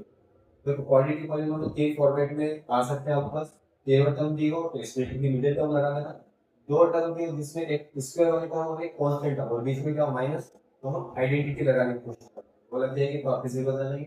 और एक्स स्क्वायर वाली टर्म और एक्स वाली टर्म मतलब डायरेक्टली क्या ले लेना, कॉमन लेना, डायरेक्टली कॉमन लेना तो आपके सिंपली जीरोस बहुत इजीली आ जाएगा, ठीक। आई होप आपको ये चीजें समझ में होगी, लेकिन फिर हम पहुंच जाएंगे। तो चलो अब हमें देखना है relationship between zeros and coefficient. Zeros जो हमने जीरोस निकाला और जो कोएफिशिएंट होते हैं उनके बीच में क्या रिलेशन है, तो मैंने ये वाला क्वेश्चन रफ नहीं किया क्योंकि इसी क्वेश्चन के बेसिस पे हम रिलेशनशिप देखेंगे कि कैसे जीरोस के बीच में रिलेशन है। अब देख, जब हमने इस क्वाड्रेटिक पॉलीनोमियल को सॉल्व किया तो इसके दो रूट्स है, एक x की वैल्यू आई कितनी -1 एंड एक x की वैल्यू कितनी आएगी -3 अपॉन, ये दो वैल्यूज है। अब जब भी हम जीरोस की बात करते हैं तो दो जीरोस को हम सिंपली नाम दे देते हैं, एक को बोल देते हैं अल्फा और दूसरे को बोल देते हैं बीटा, है ना। तो टेंशन लेने की बात नहीं कि क्या है, बस उनका नाम है। पहले वाले जीरो को हम बोलते हैं अल्फा, दूसरे वाले जीरो को बोलते हैं बीटा, या तो इसको अल्फा बोल दें या इसको बीटा बोल दें, उससे कोई फर्क नहीं पड़ता, बस जीरोस के नाम अल्फा और बीटा क्या होते हैं जीरो, ठीक। अब फॉर एग्जांपल यहाँ पे दो केस दिए, सपोज अगर मैं सम कर रहा हूँ अल्फा और बीटा का, क्या कर रहा हूँ सम कर रहा हूँ, यहाँ मैं निकाल रहा हूँ सम ऑफ जीरोस, है। अगर मैं दोनों जीरोस को सम करूँ तो क्या होगा, देख अगर मैं दोनों जीरोस को सम करूँ इट मींस अल्फा प्लस क्या कर रहा हूँ बीटा कर रहा हूँ, अल्फा की वैल्यू रखो क्या माइनस प्लस बीटा की वैल्यू क्या -3 अपॉन कर दी, ये हो गया -1 प्लस माइनस, ये हो गया -3/2, इसको सॉल्व करोगे तो हो जाएगा 2 1 2 तो -2, हाँ ये हो गया -2, ये हो गया -3 और अपॉन में कितना हो जाएगा, जब सॉल्व करेंगे क्या बनेगा -5 अपॉन, तो हमारा sum of zeros alpha plus beta की वैल्यू क्या निकल के आ गई -5 अपॉन 2 निकल। अब ध्यान से देखो, अगर मैं इसको यही ले लूं ये माइनस, ये 5 को दे तो इस क्वाड्रेटिक पॉलीनोमियल 5 कहां है, 5 को इस क्वाड्रेटिक पॉलीनोमियल x की जगह, ये x की जगह। और अगर हम कंपेयर करें हमारी स्टैंडर्ड इक्वेशन, हमारी स्टैंडर्ड इक्वेशन कैसी होती है पॉलीनोमियल की ax square plus bx plus c के, ठीक है। दैट मींस x के साथ जो लिखा है 5 वो किसकी वैल्यू होती है b की वैल्यू, तो मैं इस 5 की प्लेस पे b लिख सकता हूं, तो मैंने इस 5 की प्लेस पे क्या लिख दिया b, ठीक। अब देखो वहां पे 2 कहां पे x स्क्वायर का कोएफिशिएंट क्या होता है 2, यहाँ x स्क्वायर का कोएफिशिएंट कौन है a, तो मैं 2 की जगह पे लिख सकता हूं a, ये हमारा एक रिलेशन निकल जाएगा। जब भी हम अल्फा प्लस बीटा निकालेंगे तो वो किसके इक्वल आएगा -b अपॉन a के इक्वल आएगा, ये याद रखना, है ना, बहुत ज्यादा इंपॉर्टेंट है, क्लियर। ऐसे इज प्रोडक्ट ऑफ जीरोस, यानी product of product of zero, तो मैं प्रोडक्ट ले लेता हूँ अल्फा इंटू बीटा, दोनों का मल्टीप्लाई करो, अल्फा माइनस वन, बीटा की वैल्यू माइनस 3/2, दोनों को सॉल्व किया तो माइनस माइनस प्लस और 1 से मल्टीप्लाई करने कितना आ गया 3 अपॉन। अब ध्यान से देखो अगेन 3 वहां पे वैल्यू कहाँ पर 3 किसकी वैल्यू है, c की वैल्यू, मैं 3 की प्लेस में क्या लिख सकता हूँ c लिख सकता हूँ, और 2 किसकी वैल्यू थी, 2 किसकी वैल्यू थी a की वैल्यू, तो 2 की प्लेस में क्या लिखा हूँ a, that means alpha into beta किसके इक्वल आ गया हमारा c अपॉन a के, और अल्फा प्लस बीटा किसके इक्वल आ गया हमारा माइनस b अपॉन a के इक्वल आ गया, और ये बहुत ज्यादा इंपॉर्टेंट रिजल्ट है हमारा, है ना। इसको हम बोलते हैं sum of zeros minus b upon a and product of zeros c upon a, है ना। तो इसको बहुत सारा ज्यादा क्वेश्चन पूछे जाते हैं, ठीक है, अच्छे से याद रख लेना कि sum of zeros minus b upon a होते हैं और product of zeros c upon, और ये कहां से आए कैसे आए मैंने एग्जांपल के थ्रू सारी चीजें बता दी कि सम ऑफ जीरोस इसके इक्वल होता है, प्रोडक्ट ऑफ जीरोस इसके, ठीक। आई होप आपको क्लियर होगा, इसको नोट कर लो फिर नेक्स्ट वन। तो चलो अब हमें देखना है how to find a quadratic polynomial when sum of zeros and product of zeros are given. अब आपको क्या करना है कि पॉलिनोमियल के सम ऑफ जीरोस और प्रोडक्ट ऑफ जीरोस गिवन होंगे, उससे हमें पॉलिनोमियल निकालना है। जैसे क्या हो रहा था पहले पहले पॉलिनोमियल आपको दिया था, उसके फिर हम जीरोस निकालते थे, फिर उसके सम ऑफ जीरोस और प्रोडक्ट ऑफ जीरोस निकालते। अब उल्टा काम, आपको सम ऑफ जीरोस और प्रोडक्ट ऑफ जीरोस दिए, आपको बताना है कि वो किस पॉलिनोमियल के सम ऑफ जीरोस और प्रोडक्ट ऑफ जीरोस, ठीक है। तो बहुत सिंपल सा काम है, कुछ नहीं करना, आपको बस ये फॉर्मूला अप्लाई कर देना है। कौन सा, it is k x square minus alpha plus beta into में x plus alpha into beta, और वी कैन से दैट इसको हम फॉर्मूले को ऐसे भी लिख सकते हैं, x square minus alpha plus beta sum है तो इसको हम एस से डिनोट कर देते हैं इंटू में x plus alpha into beta क्या प्रोडक्ट, तो उसको हम डिनोट कर देते हैं किससे, पी से डिनोट कर देते हैं। वेयर इज जो हमारा के है, वेयर के is any non zero constant, है ना। के एक कांस्टेंट है जिसकी वैल्यू कुछ भी हो सकती है, बस नॉन जीरो होगी, दैट मींस जीरो नहीं हो सकता। अगर जीरो से मल्टीप्लाई होगा तो पूरा पॉलिनोमियल ही जीरो बन जाएगा, मतलब ही क्या निकला, ठीक है। तो के की प्लेस पे हम कुछ भी वैल्यू, अब ये के लिखना क्यों है, के इसलिए लिखना है क्योंकि जब हम सम ऑफ जीरोस और प्रोडक्ट ऑफ जीरोस की बात करें तो ऐसे बहुत सारे पॉलिनोमियल होते हैं जिनके सम ऑफ जीरो और प्रोडक्ट ऑफ जीरोस क्या आते हैं, सेम आते हैं। तो उन सेम को सबको इंक्लूड करने के लिए वो सारे पॉलिनोमियल के आगे हम क्या लगा देते हैं, के, ताकि कोई भी पॉलिनोमियल छूटे नहीं। हम ओवरऑल आंसर बताएंगे। उसने पूछा बताओ कि सम ऑफ जीरोस ऐसे कौन सा पॉलिनोमियल जिसके सम ऑफ जीरोस ये है और प्रोडक्ट ऑफ जीरोस ये है, तो हम सारे बताएंगे, ऐसा नहीं कि सिर्फ एक बता दें। मतलब आप किसका भी निकाल लो, सबके सम ऑफ जीरोस और प्रोडक्ट ऑफ जीरोस क्या आएंगे, सेम आएंगे इस के की वजह से। क्लियर है। अब लेट से एग्जांपल कैसे आपको क्वेश्चन आ सकता है और क्या करोगे। लेट से मैंने एक एग्जांपल ले लिया, एक एग्जांपल लिया, एक एग्जांपल ले लिया, आपको सम ऑफ जीरोस गिवन है, that is alpha plus beta की वैल्यू गिवन है -5 एंड अल्फा इंटू बीटा हम ले लेते हैं कुछ भी, दैट इज लेट से ले लिया 3। तो सम ऑफ जीरोस पता है हमें, प्रोडक्ट ऑफ जीरोस पता है। अब क्या निकालना है इससे, क्वाड्रेटिक पॉलिनोमियल। तो सेम फॉर्मूला अप्लाई कर लो। क्या है हमारा फॉर्मूला, के लिखेंगे, फिर x square minus sum of zeros into में x plus product of zeros, लिख लो इसको, ये हो गया के x square minus sum of zeros, sum of zeros की वैल्यू कितनी है -5, इसकी जगह क्या लिख दिया, सम ऑफ जीरोस की प्लेस में हमने लिख दिया -5, x as it is plus product of zeros, product of zeros कितना है 3, तो इस प्रोडक्ट ऑफ जीरोस की प्लेस पे क्या लिख दिया 3 लिख दिया। सॉल्व कर लो और हमारा आंसर आ गया, ठीक है। X square minus minus plus 5x plus 3, ये आ गया हमारा क्या आंसर आ गया, बस, ठीक है सर इतना ही करना है, हाँ बस इतना ही करना है, कुछ नहीं। सम ऑफ जीरोस दे, वैल्यू उठा के रख दो, सॉल्व कर लो, आपका पॉलिनोमियल रेडी हो गया, है ना। अब देखो ये पॉलिनोमियल आ गया, एक बार इसके जीरोस फाइंड आउट करके देखना, ठीक है। आपके जीरोस जो भी आएंगे ना तो उनका सम ऑफ जीरोस -5 और प्रोडक्ट ऑफ जीरोस कितना आएगा 3, ठीक। और वेरीफाई भी कर सकते हो, सम ऑफ जीरोस क्या होता है -b अपॉन a, चलो वेरीफाई कर लेते हैं, ये लिख देते हैं -b अपॉन a, ठीक है। अब देखो माइनस के प्लेस पे माइनस ही, और b की वैल्यू कितनी है, जो x का कोएफिशिएंट होता है वही b की वैल्यू कितनी है 5, और डिवाइड में a की वैल्यू कितनी है 1, तो -5 है बना, इज इक्वल टू में क्या लिखते हैं c अपॉन a, तो c की वैल्यू कितनी है 3 और अपॉन में a मतलब 1, तो c अपॉन a मतलब 3 अपॉन 1, 3 बन गया, वेरीफाई हो गया, ठीक है। आ गया समझ में। अब k की, अब यहाँ पे k का काम, अगर k की वैल्यू आपने 2 रख दी तो ये बन जाएगा 2x square plus 10x plus 6 बन जाएगा। और उसके भी सम ऑफ जीरोस और प्रोडक्ट ऑफ जीरोस निकालना, ये आएंगे, सॉल्व करके चेक कर लेना। 3 रखोगे, जो पॉलिनोमियल बनेगा, जीरोस फाइंड आउट करना, सम ऑफ जीरोस निकालना, वही बने। कुछ भी ले लो के की वैल्यू, बस नॉन जीरो नहीं होना चाहिए, बस नॉन जीरो नहीं होना चाहिए, बाकी कुछ भी ले लो, आपका आंसर क्या आएगा, सेम ही आएगा।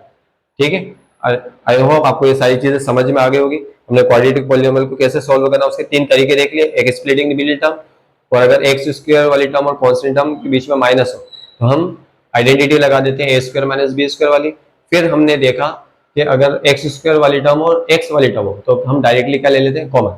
फिर हमने देखा सम ऑफ जीरोस और product of zeros, that is the relationship between coefficient and zeros, है ना, उसको हम बोलते हैं सम ऑफ जीरोस और प्रोडक्ट ऑफ जीरोस। वो देख लिया, माइनस बी अपॉन ए सी अपॉन ए।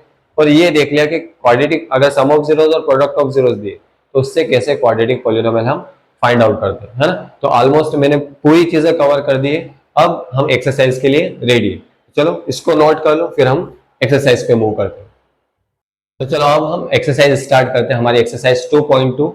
एक्सरसाइज 2.2 और क्वेश्चन नंबर फर्स्ट देखते हैं। क्या है question number first, find the zeros of the following quadratic polynomial. That means ये क्वाड्रेटिक पॉलिनोमियल आपको गिवन है, इन क्वाड्रेटिक पॉलिनोमियल के क्या करना है, जीरोस फाइंड करना है। And verify the relationship between zeros and coefficient. और relationship between zeros and coefficient उनको वेरीफाई भी करना है, सम ऑफ जीरोस और प्रोडक्ट ऑफ जीरोस इक्वल आ रहे हैं या नहीं आ रहे। ठीक है, अब देखो ये 2 क्वेश्चन ही लिखे क्योंकि बाकी क्वेश्चन हम नेक्स्ट टाइम। अब देखो ये दोनों क्वेश्चंस में देखो तीनों टर्म दिए, एक्स स्क्वायर वाली टर्म भी है, एक्स वाली टर्म भी है, और 8 कांस्टेंट टर्म भी है, एक्स स्क्वायर वाली टर्म भी है, एक्स वाली टर्म भी है, और कांस्टेंट टर्म भी है। ठीक है, बस वेरिएबल क्या है, ए से, तो उससे कोई फर्क नहीं पड़ता। तो यहाँ पे हम कौन सी मेथड लगाएंगे, by splitting the middle term. ठीक है, अब स्प्लिटिंग द मिडिल टर्म में हम क्या करते हैं, पहले अरेंज कर लेते हैं। डिग्री 2 पहले है, फिर डिग्री 1 है, और फिर कांस्टेंट टर्म, मतलब सही है तो हम डायरेक्टली अप्लाई करते हैं। क्या करते हैं, कांस्टेंट टर्म का मल्टीप्लाई एक्स स्क्वायर के कोएफिशिएंट, कुछ नहीं है मतलब 1 है, 8 1 सा कितना हो गया, 8 हो गया, है ना। तो यहाँ हम लिख लेते हैं छोटा सा 8। अब इसके फैक्टर ढूंढो, 1 की टेबल में 8 कितनी बार आएगा, 8 बार। 2 की टेबल में 8 कितनी बार आएगा, 8 बार। ठीक है, और 2 4 8, फिर 3 वगैरह और बाकी चीजें नहीं होगी, है ना। तो बाकी ये फैक्टर्स आएंगे। अब क्या बोला उसने, माइनस करने पे क्या आना चाहिए, 2 आना चाहिए। तो देखो इन दोनों में से किसको माइनस करने पे 2 आ रहा है, ऑब्वियसली इन दोनों को। तो इन दोनों को हम क्या कर लेंगे, पिक कर लेंगे, बाकी को क्या कर लेंगे, नेग्लेक्ट कर देंगे। तो 2 और 4 ले लेते हैं। तो हम फर्स्ट वाली टर्म को तो एज इट इज लिखते हैं, तो एक्स स्क्वायर, लास्ट वाली टर्म को भी एज इट इज लिखते हैं, तो -8। स्प्लिटिंग दी मिडिल टर्म से करते हैं ना, तो मिडिल टर्म ही स्प्लिट होगी, तो 2x को लिखना है। देखो और वैल्यू कैसे आ रही है, नेगेटिव, तो ऑब्वियसली बात है हमेशा साइन किसका आता है, बड़ी डिजिट का, तो बड़ी डिजिट को नेगेटिव लो, तो ये हो जाएगा -4x प्लस 2x। क्योंकि देखो -4x प्लस 2x करेंगे तो 2x आएगा, और बड़ी डिजिट का साइन माइनस है तो माइनस आ जाएगा। क्लियर। लेकिन अगर मैं 2x minus 2x plus 4x लिखता हूँ तो यहाँ पे जो आंसर आता है वो कैसा आता, प्लस का 2x आता, क्योंकि बड़ी डिजिट का साइन प्लस हो जाता है, और ये क्वेश्चन गलत हो जाता है ना। तो इसके, और अगर आपको चेक करना है ना तो वापस प्रीवियस स्टेप पे जाके चेक कर लिया, अगर प्रीवियस स्टेप आ रही है दैट मींस आपका आंसर सही है, नहीं आ रही दैट मींस आपका आंसर गलत है, आपकी नेक्स्ट स्टेप गलत है। ठीक है, अब सिंपल काम हो गया, स्टार्टिंग के 2 में से कॉमन, लास्ट के 2 में से दोनों में कॉमन क्या है, x, तो यहाँ क्या बच गया x, और यहाँ क्या बच गया -4। इन दोनों में कॉमन क्या है 2, तो यहाँ बच गया x, और 2 को डिवाइड कर दिया 8 से, तो क्या बचा 4 जा 8, 2 4 जा 8, x -4 दोनों सेम आ गए, तो दोनों सेम आ गया तो क्या ले लेना, कॉमन, तो x -4 कॉमन ले ले, क्या बचा x + 2 बच गया। आ गई बात समझ में। अब क्या करते हैं, केस 1 और केस 2 बनाते हैं। केस 1 में क्या करते हैं, पहले को 0 रखते हैं, तो x -4 = 0 रखा, तो यहां से जो x की वैल्यू हुई वो कितनी आ गई, 4 आ गई। क्लियर।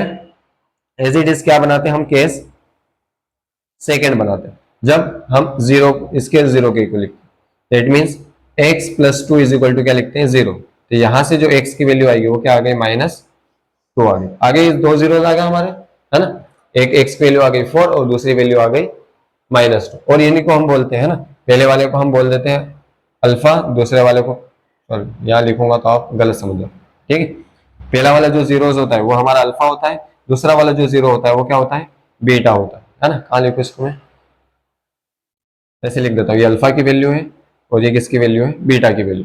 ठीक है, अब हमको जीरोस तो निकालने थे लेकिन वेरीफाई भी करना है ना, तो वेरीफाई कर लेते हैं। यहाँ पे मैं लिख देता हूँ वेरिफिकेशन, क्या लिख दिया, वेरिफिकेशन, है ना, वेरीफाई कर लेते हैं। वेरीफाई कैसे करते हैं, पहले लिख दो सम ऑफ जीरोस। क्या होते हैं sum of zeros, alpha plus beta is equal to minus B upon A, दोनों इक्वल आने चाहिए, ठीक है। अल्फा की वैल्यू 4 प्लस बीटा की वैल्यू -2, तो -2 रख दी इक्वल में, माइनस बी की वैल्यू चेक करो, बी की वैल्यू मतलब जो एक्स के साथ में, एक्स के साथ कौन है -2, तो यहाँ भी कौन लिख देंगे हम -2 को लिख देंगे, ठीक है। बी की वैल्यू मतलब एक्स के साथ जो है, ए मतलब जो एक्स स्क्वायर के साथ लिखा है, कुछ नहीं है मतलब 1, सॉल्व कर लो इसको, तो ये हो गया। देखो प्लस माइनस माइनस, तो 4 में से 2 जाएंगे तो क्या बचेगा, 2 ही बचेगा, माइनस माइनस प्लस, तो 2 इक्वल टू 2 आ गया, मतलब एलएचएस आरएचएस इक्वल आ गया, तो वेरीफाई हो गया कि सम ऑफ जीरोस किसके इक्वल होगा, माइनस बी अपॉन ए, है ना। तो ये सम ऑफ जीरोस है और ये क्या है, इसके कोएफिशिएंट ही तो रिलेशन बिटवीन आ गया जीरोस और कोएफिशिएंट के बीच। एंड एक और देखना है, अल्फा इंटू बीटा वाला भी वेरीफाई होना चाहिए, दोनों वेरीफाई होना चाहिए, सी बाई ए। अल्फा की वैल्यू कितनी थी हमारी 4, तो अल्फा की प्लेस पे 4, बीटा की वैल्यू कितनी थी -2, तो उसकी प्लेस -2, सी की वैल्यू कितनी थी -8, तो यहाँ लिखा -8 और ए की वैल्यू कितनी थी 1, मल्टीप्लाई करो 4 टू 8 प्लस माइनस माइनस, और इधर भी क्या बचा -8, दोनों इक्वल आ गए, दैट मीन्स हमारे sum of zeros product of zeros सही है, सारी वैल्यू सही है, हमारा क्वेश्चन भी सही है और हमने वेरीफाई भी कर लिया। आगे बात समझ में, चलो अब चलते हैं हम दूसरे क्वेश्चन। हमारा दूसरा क्वेश्चन क्या है, 4s² minus 4s plus 1, again 3 term है तो क्या करना है, स्प्लिटिंग द मिडिल टर्म लगाना है, उसमें भी क्या करना है, पहले अरेंज करना है पावर 2 पावर 1 और फिर कॉन्स्टेंट टर्म, तो ऑलरेडी अरेंज है, कोई काम नहीं करना है। फिर क्या करना है, स्टार्टिंग वाली टर्म और लास्ट वाली टर्म, दैट मीन्स स्क्वायर वाली टर्म का कोएफिशिएंट और कांस्टेंट टर्म का मल्टीप्लाई करना, तो 4 1 जा कितना हो गया 4 हो गया। अभी पहले ये लिख लो, देखो फर्स्ट टर्म तो एज इट इज रहती है, कोई चेंज नहीं, और लास्ट टर्म में भी कोई चेंज नहीं आता हमारा, क्लियर है। अब देखो जब कर आपने 4 1 जा 4, तो क्या लिख लो 4 के फैक्टर्स लिख लेता है ना, कहाँ लिख दो मैं 4 के फैक्टर्स, लेट्स मैं यहाँ लिख दो 4 के फैक्टर, तो 4 किस किस की टेबल में आता है, 1 की टेबल में 4 टाइम्स आएगा, 2 की टेबल में 2 टाइम्स, और कभी आता है नहीं आता। अब चेक इनमें से कौन सा पिक करना है, जिसको प्लस करने पे क्या आना चाहिए 4, प्लस करने पे 4 किसको आ रहा है 2 और 2 को, बस इनको ले लेंगे, उस वेक्टर को छोड़ देंगे, और 2 और 2 चाहिए। अब देखो माइनस का आपको चाहिए, दोनों को ऐड करने, तो दोनों माइनस के होंगे तभी ऐड होगा, तो ये माइनस का 2s और माइनस का s होगा, ठीक है ना, माइनस माइनस प्लस 2 और 2 4, और माइनस का साइन लगा तो माइनस यार, क्लियर।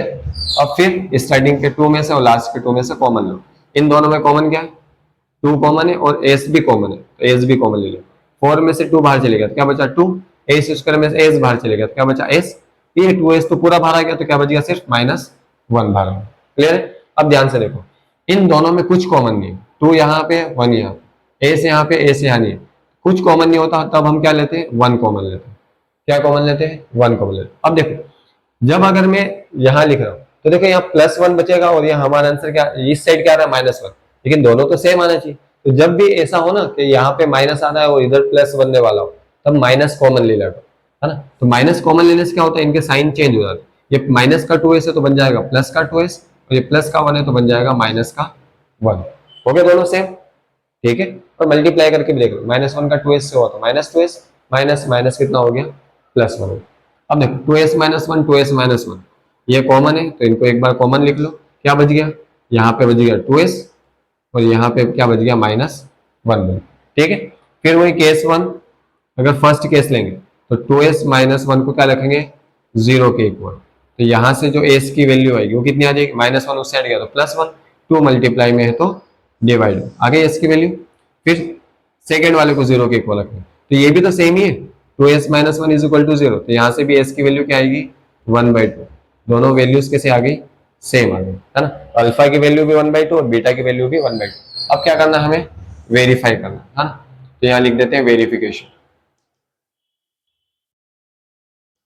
देखो वेरिफिकेशन में क्या होता है, sum of zeros alpha plus beta is equal to minus B upon है ना, अल्फा की वैल्यू कितनी है 1/2, बीटा की वैल्यू कितनी है 1/2 is equal to minus B की वैल्यू कितनी है जो एस के साथ लिखा है -4, तो यहाँ लिख दिया -4 अपॉन में ए की वैल्यू कितनी है 4 है जो हो गया, है ना, हाफ और हाफ, आधा और आधा ऐड करोगे तो क्या आएगा 1 ही आएगा, डायरेक्टली कर लो, माइनस माइनस तो +4 हो गया, और 4 से 4 कैंसिल आउट हुआ तो भी क्या आ गया 1 आ गया, है ना। तो 4 से 4 कैंसिल आउट हो जाएगा 1 टाइम, और माइनस माइनस प्लस 1 हो गया।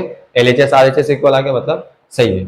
एंड क्या करना है, अल्फा इंटू बीटा निकालना है। क्या होता है वो, C अपॉन ए होता है। अल्फा की वैल्यू 1/2, बीटा की वैल्यू भी 1/2। अब C की वैल्यू, C क्या है हमारा constant term, that is 1 upon में ए क्या है हमारा 4 है, तो ये आ गया 1/4। 1 और 1 का मल्टीप्लाई करेंगे तो 1, 2 2 जा 4, और इक्वल में भी क्या चल रहा है 1/4। तो LHS और RHS हमारे इक्वल आ गए। हेंस हमने वेरीफाई कर लिया कि जो हमारे सम ऑफ जीरोस और प्रोडक्ट ऑफ जीरोस है और सम और जीरोस है वो सारे क्या है इक्वल है, और वेरिफिकेशन भी कर लिया सेम है।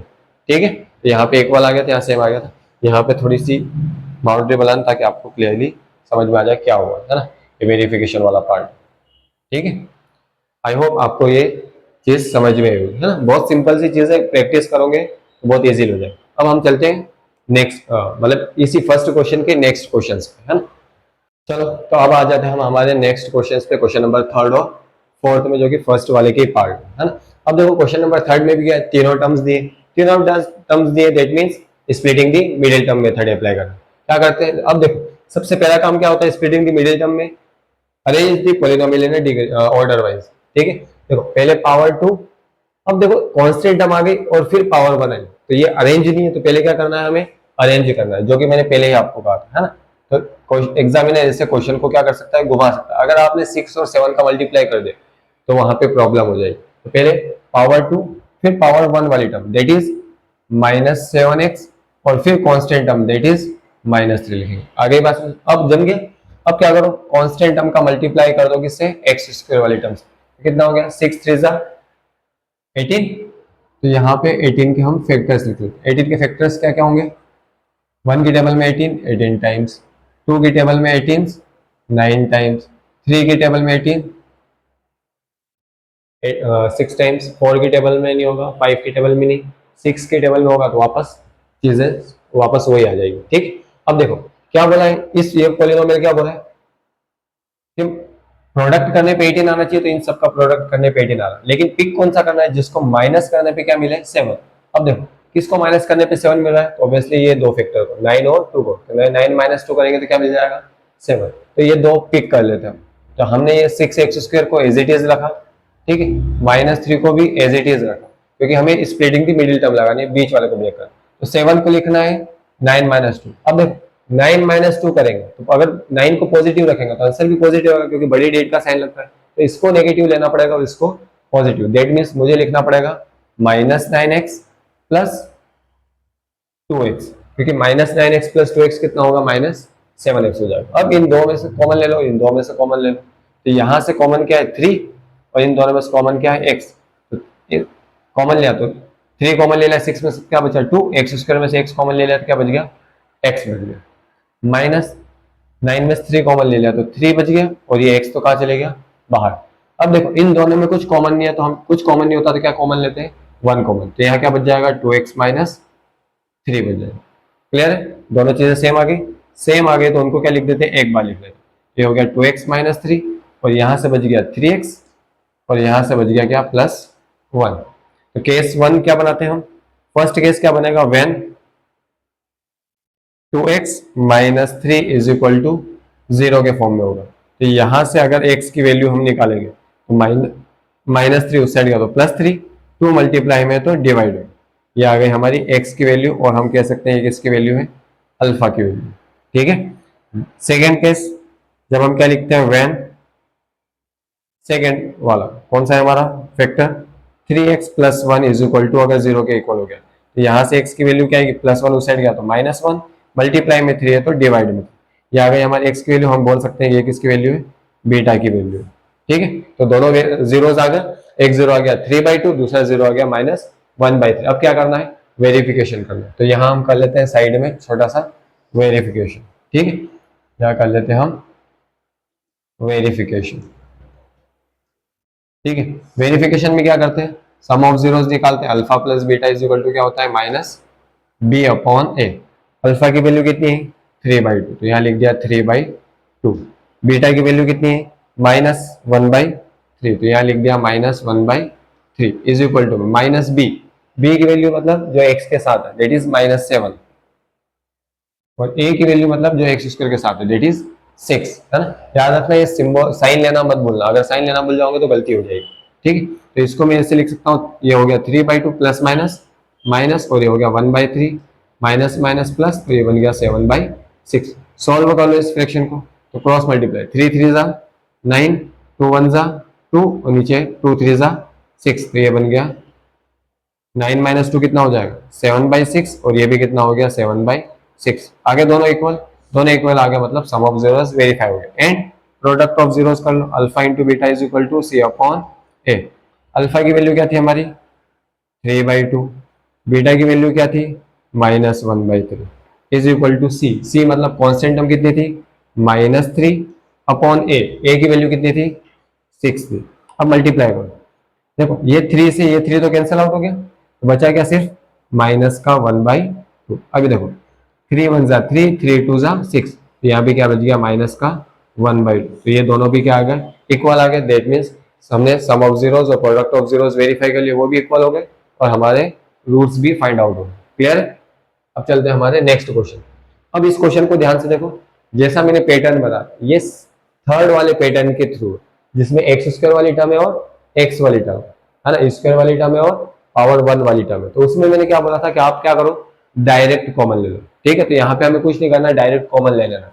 क्या डायरेक्ट कॉमन, इन दोनों में क्या कॉमन है, एक तो 4 कॉमन है, और यू स्क्वायर और यू में क्या कॉमन है यू कॉमन, 4 यू कॉमन आ गई, तो 4 बाहर हो गया, यू स्क्वायर में से यू बाहर हो गया तो यू, और 8 कॉमन हो गया, तो क्या बचा 2 बचा सर, ठीक है। वापस मल्टीप्लाई करके देखो ऊपर वाली टर्म आनी थी, देखो 2 फैक्टर्स आ गए, सिंपली आ गए, बस केस 1 बना दो, when 4u is equal to 0, तो यहां से u की वैल्यू कितनी आ जाएगी 0/4 विच इज इक्वल टू 0, है ना। और ये किसकी वैल्यू है हमारी अल्फा की वैल्यू है। आगे सेकेंड केस क्या बनाते हैं हम, व्हेन सेकेंड फैक्टर अगर 0 के इक्वल हो गए, that is u plus 2 equal to 0, that means यहां से वैल्यू कितनी आएगी u की value -2 which is the value of beta, ठीक है। तो अल्फा की वैल्यू आ गई 0, बीटा की वैल्यू आ गई -2, ठीक है। तो हम अब वेरिफिकेशन कर लेते हैं, ठीक है। क्या कर लेते हैं वेरिफिकेशन, क्या हो गया हमारा वेरिफिकेशन। वेरिफिकेशन में सबसे पहले sum of roots alpha plus beta that is -b/a, ठीक है। अब अल्फा की वैल्यू क्या आई थी हमारे पास 0, प्लस बीटा की वैल्यू क्या आई थी -2 इज इक्वल टू में माइनस बी की वैल्यू क्या थी हमारी 8, और ए की वैल्यू क्या थी 4, ठीक है। तो देखो 0 प्लस माइनस माइनस, तो 0 में -2 करेंगे तो क्या आएगा -2 ही आएगा, और 4 से कैंसिल आउट करेंगे, 4 1 जा 4, 4 2 जा 8, ये भी कितना आ गया -2 के इक्वल आ गया, दोनों इक्वल आ गया। अब किसको वेरीफाई करना है प्रोडक्ट ऑफ जीरोस को, यहाँ लिख देते हैं and alpha into beta is equal to c/a। Alpha की वैल्यू 0, बीटा की वैल्यू -2। अब देखो c की वैल्यू, c क्या होती है कांस्टेंट टर्म, कांस्टेंट टर्म है क्या इसमें नहीं है, नहीं है तो कुछ नहीं 0 लिख दो, क्लियर है, कोई टेंशन लेने की बात नहीं। a की वैल्यू क्या है 4, तो यहाँ लिख दो 4। अब 0 का किसी भी नंबर में मल्टीप्लाई करो तो क्या बन जाएगा 0, और 0 से किसी भी नंबर को डिवाइड करो तो क्या बनेगा 0 ही बनेगा, है ना। कोई 0 का ओपन में कुछ भी होगा तो क्या बन जाता है 0 बन जाता है। तो हाँ देखिए ये भी इक्वल आ गया, ये भी इक्वल आ गया, और ये हमारे क्या आ गया रूट्स आ गए, क्लियर है, ठीक है। तो आपको ये चीज समझ में आ गई है। अब हम बाकी क्वेश्चन करते हैं, क्वेश्चन नंबर 5th और 6th, जब तक ये नोट कर लो। तो चलो अब आ जाते हैं हम हमारे क्वेश्चन नंबर 5th और 6th में, जो कि लास्ट क्वेश्चन है, जल्दी से देख लेते हैं। अब देखो इस पॉलिनोमियल में क्या है स्क्वायर वाली टर्म है माइनस और फिर कॉन्स्टेंट टर्म है, तो क्या कहा था मैंने इसको कन्वर्ट करो किसके फॉर्म में a square minus b square. तो देखो ये तो स्क्वायर के फॉर्म में माइनस भी है, बस इसको स्क्वायर के फॉर्म में कन्वर्ट करना है। अब सोचना है कि 15 किसका स्क्वायर होता है ना। अब बहुत सारे बच्चे सोचते हैं बेटे कि 15 किसका स्क्वायर, ज्यादा टेंशन लेने की बात नहीं है, क्योंकि 15 किसी का स्क्वायर नहीं, तो स्क्वायर नहीं है तो क्या करना है देखो, जब भी ऐसी टर्म आ जाए ना किसी की जिसका स्क्वायर आपको नहीं पता, आप डायरेक्ट क्या कर दो, ये तो एज इट इज लिखाएगा, अब आपको इसको स्क्वायर की टर्म में लिखना, इस नंबर पे क्या लगा दो स्क्वायर रूट, और इस पे क्या कर दो स्क्वायर लगा दो, क्लियर है। क्योंकि स्क्वायर से स्क्वायर रूट क्या हो जाएगा कैंसिल आउट, और क्या बचेगा हमारे पास वापस 15 ही बचेगा। तो ये हो गया convert a square minus b square के फॉर्म में, तो आइडेंटिटी लग जाएगी यहाँ पे a square minus b square क्या होता है a प्लस बी, एक बार प्लस के टर्म्स में और एक बार माइनस के टर्म में। आ गई बात समझ में, ए प्लस बी और ए माइनस बी। आगे दो फैक्टर्स, फिर कंडीशन वही first case when t plus root 15 is equal to 0, तो यहां से जो टी की वैल्यू आएगी वो कितनी आ गई, प्लस है तो उस साइड गया तो minus, which is the value of alpha, है ना। ये किसकी वैल्यू आ गई, अल्फा की वैल्यू आ गई। फिर सेकंड वाला फैक्टर, तो सेकंड वाला फैक्टर क्या हमारा, when t minus root 15 is equal to 0, तो माइनस 15 उस साइड जाएगा तो किसमें चेंज हो जाएगा, पॉजिटिव रूट 15, और यही किसकी वैल्यू है हमारी, बीटा की वैल्यू। तो आ गई अल्फा और बीटा की वैल्यू। अब जल्दी से वेरिफिकेशन करो, है ना। अब तो इजी हो गया क्वेश्चन, ये हो गया वेरिफिकेशन, ठीक है। वेरिफिकेशन में क्या करते हैं, सम ऑफ जीरोस, तो जल्दी से निकाल लो। सम ऑफ जीरोस क्या होते हैं, माइनस बी अपॉन ए, ठीक है। अल्फा की वैल्यू कितनी है, माइनस रूट 15, प्लस बी की वैल्यू कितनी है, बीटा की वैल्यू कितनी है, रूट 15, तो बीटा की प्लेस पे लिख दिया root 15 is equal to minus, अब बी की वैल्यू, तो देखो बी वाली टर्म कौन सी होती है, मतलब यहाँ पे अगर टी होता तो टी का कोएफिशिएंट होता, लेकिन टी की वैल्यू ही नहीं है यहाँ पे, है ना। टी का कोई कोएफिशिएंट नहीं, कोएफिशिएंट नहीं मतलब कितना है, 0, और ए क्या होता है जो ए स्क्वायर के टी स्क्वायर के साथ लिखा है, दैट इज 1, तो माइनस और प्लस, तो ये तो कैंसिल आउट हो गया, तो क्या बचा 0, और 0 के अपॉन में 1 है, दैट मींस ए भी क्या बन जाएगा, 0 बन जाएगा। Clear, left hand side right hand side equal हो गया। एंड क्या फाइंड करते हैं, alpha into beta which is C upon, alpha की वैल्यू कितनी है, माइनस रूट 15, एंड बीटा की वैल्यू कितनी है, root 15 is equal to, C की वैल्यू देखो, कॉन्स्टेंट टर्म की वैल्यू कितनी है, माइनस 15, और ए की वैल्यू कितनी है, 1 है। तो जब मल्टीप्लाई करो माइनस प्लस माइनस, और रूट 15 और 15 का मल्टीप्लाई होगा तो क्या आ जाएगा, सिर्फ 15, और इस साइड भी क्या है, माइनस 15। क्लियर है, तो यहाँ भी लेफ्ट हैंड साइड और राइट हैंड साइड इक्वल आ गया। अब नेक्स्ट क्वेश्चन पे चलो। देखो इसमें तीनों टर्म है, तो स्प्लिटिंग दी मिडिल टर्म से करना है। स्प्लिटिंग मिडिल टर्म में पहले हम अरेंज करते हैं, यहाँ पावर 2 है, पावर 1 है और कॉन्स्टेंट टर्म ऑलरेडी अरेंज है, तो डायरेक्ट काम करो। 3 4 कितना हो गया, 12 हो गया, है ना। मैं यहाँ लिख देता हूँ 12 के फैक्टर्स क्या क्या आएंगे, देखो पहले फर्स्ट वाली टर्म तो हमारी as it is 3x², last वाली टर्म भी क्या होगी, as it is. Middle term को ब्रेक करना है, तो हमारा नंबर क्या है 12। अब 12 के फैक्टर देखो, 12 1 की टेबल में 12 बार आएगा, 2 की टेबल में 6 टाइम्स आएगा, 3 की टेबल में 4 टाइम, फिर 4 की टेबल में 3 हो रही है, ये सारे फैक्टर्स रिपीट हो गए। अब देखो ये क्या बोल रहा है, पॉलिनोमियल के माइनस करने पे क्या आना चाहिए, 1, तो कौन से फैक्टर को माइनस करने पे 1 आएगा, 4 और 3 को, और लेकिन -1 लाना, तो इसको नेगेटिव लेना पड़ेगा बड़े वाले को, और इसको पॉजिटिव। मैं ऐसे लिख सकता हूँ -4x प्लस 3x, ठीक है। इसको थोड़ा सा अलग कर लो ताकि इससे अलग है, क्लियर। तो -4x प्लस 3x कितना हो जाएगा, -x, और 4 3 12 हो जाएगा। बस वही काम कर लो, कॉमन ले लो, दोनों में कॉमन क्या है, कोई कॉमन नहीं है, x कॉमन ले लो, तो यहाँ से 3 बचा, और x² में से x चलेगा तो x बचा, यहाँ से x चलेगा तो -4 बचा। क्लियर, इन दोनों में कुछ कॉमन नहीं है तो क्या ले लो, 1 कॉमन ले लो, तो बच गया क्या, 3x - 4। अब 3x - 4 एक जैसा है, तो इनको कॉमन ले लो, 3x - 4 को कॉमन लिया, यहाँ क्या बचा x, और यहाँ क्या बच गया +1। आगे दो फैक्टर्स, फिर वही काम करो, व्हेन पहला वाला फैक्टर अगर 0 के इक्वल है, when 3x - 4 is equal to 0, तो यहाँ से जो x की वैल्यू आई -4 उस साइड गया तो +4, और डिवाइड में कितना आ जाएगा 3, ये आ गया अल्फा की value. Second, when x + 1 is equal to 0, तो +1 उस साइड जाएगा तो किसमें चेंज होगा, -1 में चेंज होगा, और ये किसकी वैल्यू आ गई, बीटा की वैल्यू, है ना, और ये किसकी वैल्यू थी हमारी, अल्फा की वैल्यू। क्लियर है, तो अब क्या करना है, हमें वेरिफिकेशन करना है, तो यहाँ कर लेते हैं वेरिफिकेशन जल्दी से, ठीक है। इधर कर लेते हैं, यहाँ कर लेते हैं हमारा वेरिफिकेशन। तो वेरिफिकेशन में क्या करना होता है हमें, sum of zeros, that means alpha plus beta is equal to -b upon a। Alpha की वैल्यू 4/3 प्लस बीटा की वैल्यू -1, ठीक है। ये माइनस b की वैल्यू, b मतलब जो x के साथ लिखा है दैट इज -1, और a मतलब जो x² के साथ लिखा है दैट इज 3, ठीक है। तो इसको सॉल्व कर लो, ये हो गया 4/3 प्लस माइनस माइनस माइनस ये बन जाएगा प्लस, ठीक है। देखो अब डायरेक्टली सॉल्व करने की कोशिश करो, 3 1 जा 3, तो 4 - 3 कितना हो गया, 1 हो गया, और ये भी हो गया 1/3, और इस साइड भी हो गया 1/3, 3 है ना, तो दोनों इक्वल आ गए, दैट मीन्स वेरीफाई हो गया है ना। अगर ये समझ में ना तो आप डायरेक्ट क्रॉस मल्टीप्लाई जैसे भी सोल्व करते हो करके चेक कर लेना, ठीक है। And alpha into beta is equal to कितना होता है, सी अपॉन ए। अल्फा की वैल्यू कितनी थी हमारी 4/3, बीटा की वैल्यू कितनी थी -1। अब सी की वैल्यू चेक करो, सी की वैल्यू क्या थी -4 और ए की वैल्यू क्या है 3। मल्टीप्लाई करो प्लस माइनस माइनस, तो ये बन गया 4/3 और ये भी कितना है -4/3।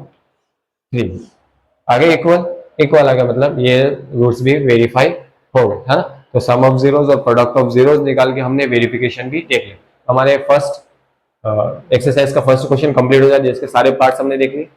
इसको नोट कर लो, फिर हम नेक्स्ट क्वेश्चन पे चलते हैं। तो चलो अब आ जाते हैं हम हमारे क्वेश्चन नंबर सेकंड पे। हमारा क्वेश्चन नंबर सेकंड है, find a quadratic polynomial each with the given number as the sum and product of its zeros respectively. हमें क्वाड्रेटिक पॉलिनोमियल फाइंड करना है और इनके सम ऑफ जीरोस और product of zeros already given है ना, ठीक है। तो पहला वाला जो नंबर है वो रिप्रेजेंट कर रहा है सम ऑफ जीरोस को, दूसरा वाला नंबर है वो रिप्रेजेंट कर रहा है किसको, प्रोडक्ट ऑफ जीरोस। क्योंकि पहले सम लिखा है फिर बाद में प्रोडक्ट और लास्ट में लिखा है रिस्पेक्टिवली।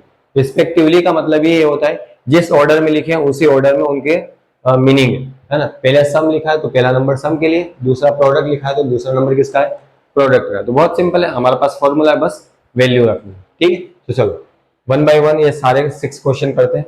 पहला क्वेश्चन अगर हम सॉल्व करते हैं है ना, तो पहले क्वेश्चन में इसको थोड़ा सा क्वेश्चन को अलग कर लेता हूं ताकि इजीली समझ में आ जाए है ना। हम पहला क्वेश्चन पिक करते हैं जहां पे हमें सम, सम कितना दे रखा है 1/4 एंड जो प्रोडक्ट है वो कितना दे रखा है -1, ठीक है। जो गिवन है पहले वो लिख लिया, सम है 1/4 और प्रोडक्ट है -1। हमारा फॉर्मूला लगा देंगे हम, फॉर्मूला क्या होता है के ब्रैकेट के अंदर x² minus sum of zeros into में x plus product of zeros, that means alpha plus beta into x plus alpha into beta, ठीक है। लिख लो इसको, ये कितना हो गया k एज इट इज।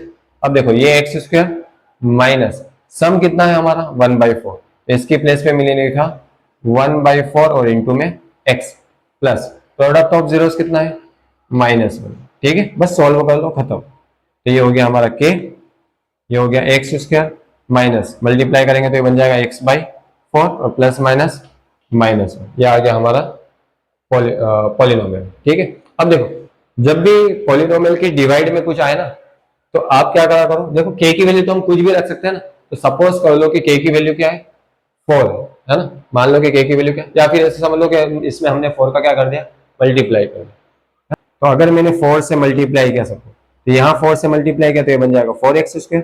यहाँ 4 से मल्टीप्लाई करूंगा तो 4 से 4 क्या हो जाएगा कैंसिल आउट, क्या बचेगा -x। और यहाँ 4 से मल्टीप्लाई करूंगा तो क्या बच जाएगा -4 है ना। तो ये हमारा पॉलिनोमियल आ गया नोमिनेटर के फॉर्म में, डिनोमिनेटर में सब गायब हो गया, कुछ भी नहीं करा, जो डिनोमिनेटर में था उसी से सबको मल्टीप्लाई कर दो तो डिनोमिनेटर ऑटोमेटिकली क्या हो जाएगा रिमूव हो जाएगा है ना। और बहुत बार ऐसा लिखा भी होता है या फिर बहुत से लोग ऐसे भी करते हैं कि k की वैल्यू 4 मान लेते हैं, या लिख देते हैं when k is equal to 4 और 4 का मल्टीप्लाई करते हो तो ये टर्म बन जाता है।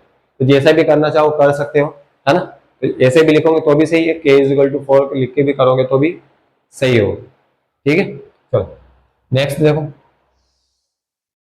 नेक्स्ट क्वेश्चन करते हैं हम सम ऑफ जीरोस। तो सम कितना दिया है हमें सेकंड में √2 और प्रोडक्ट कितना दिया है हमें 1/3, ठीक है। फॉर्मूला क्या है हमारा, फॉर्मूला लिख दो k x² minus sum of zeros into में x plus product of zeros, ठीक है। वैल्यूज रख दो, तो ये हो गया k x² माइनस सम कितना दे रखा है √2, सम की प्लेस पे √2 इंटू में x प्लस प्रोडक्ट कितना है 1/3। अब देखो अगेन 3 आ गया डिवाइड में, तो 3 से क्या कर दो मल्टीप्लाई कर दो, तो ये पॉलिनोमियल हमारा क्या बन गया 3 से मल्टीप्लाई करें तो 3 का x² से होगा तो 3x², 3 का √2 से होगा तो 3√2x और 3 का यहाँ मल्टीप्लाई करेंगे 3 से 3 कट जाएगा तो क्या बचेगा सिर्फ +1 ही बचेगा है ना। तो ये आ गया हमारा पॉलिनोमियल जिसके sum of roots and product of roots ये होंगे, ठीक है। नेक्स्ट क्वेश्चन पे आ जाओ, क्वेश्चन नंबर थर्ड पे। थर्ड में क्या बोला है देखो, सम कितना दिया आपको, सम दिया है 0 एंड प्रोडक्ट कितना दे रखा है आपको, प्रोडक्ट दे रखा है √5 है ना। तो वही फॉर्मूला लगा दो, it is k x² minus sum of roots into में x plus product of roots, x square minus alpha plus beta into x plus alpha into beta, वैसे भी लिख सकते हो, ये हम शॉर्ट फॉर्म में लिखते हैं इसको, ठीक है। ये हो गया के। अब देखो एक्स स्क्वायर माइनस सम कितना दिया है 0, तो यहाँ रख दो 0 और इंटू में क्या कर दो x मल्टीप्लाई प्लस प्रोडक्ट कितना है √5, ठीक है। तो ये क्या बन गया हमारा k और ये बन गया हमारा एक्स स्क्वायर, 0 से मल्टीप्लाई होगा तो ये पूरी टर्म 0 बचा, क्या सिर्फ √5। तो ये आ गया हमारा पॉलिनोमियल जिसके sum of zeros and product of zeros क्या होंगे 0 एंड √5 होंगे। फोर्थ क्वेश्चन क्या है हमारा, फोर्थ क्वेश्चन है 1 एंड 1। तो fourth question sum of zeros दिया है 1 एंड प्रोडक्ट ऑफ जीरोस कितना है वो भी 1 दिया, ठीक है। चलो तो फॉर्मूला हमारा क्या है के, ये बन गया X square minus sum of zeros into में x plus product of zeros, ठीक है। तो ये बन गया के x square minus sum of zeros कितना है 1, यहाँ पे रखेंगे 1 और इनटू में क्या है x plus product of zeros भी कितना है 1। तो ये हमारी टर्म क्या बन गई के, सॉरी हमारी पॉलिनोमियल क्या बन गया एक्स स्क्वायर माइनस 1 का x में मल्टीप्लाई करेंगे तो माइनस एक्स और प्लस 1। तो ये आ गया हमारा पॉलिनोमियल जिनके sum of zeros and product of zeros 1 और 1 होगा, ठीक है। अब चलते हैं नेक्स्ट क्वेश्चन पे जो कि हमारा क्वेश्चन नंबर 5। तो सम ऑफ जीरोस हमें दिए हैं -1/4 एंड प्रोडक्ट ऑफ जीरोस दिए कितने 1/4, ठीक है। वही फॉर्मूला लगाएंगे के, हमें डायरेक्ट कर दो एक्स स्क्वायर माइनस फिर क्या लिखते हैं सम ऑफ जीरोस, तो पहले सम लिख लो, सम कितना है हमारा -1/4 इंटू में एक्स आता है प्लस प्रोडक्ट ऑफ जीरोस, तो प्रोडक्ट ऑफ जीरोस भी कितना है 1/4।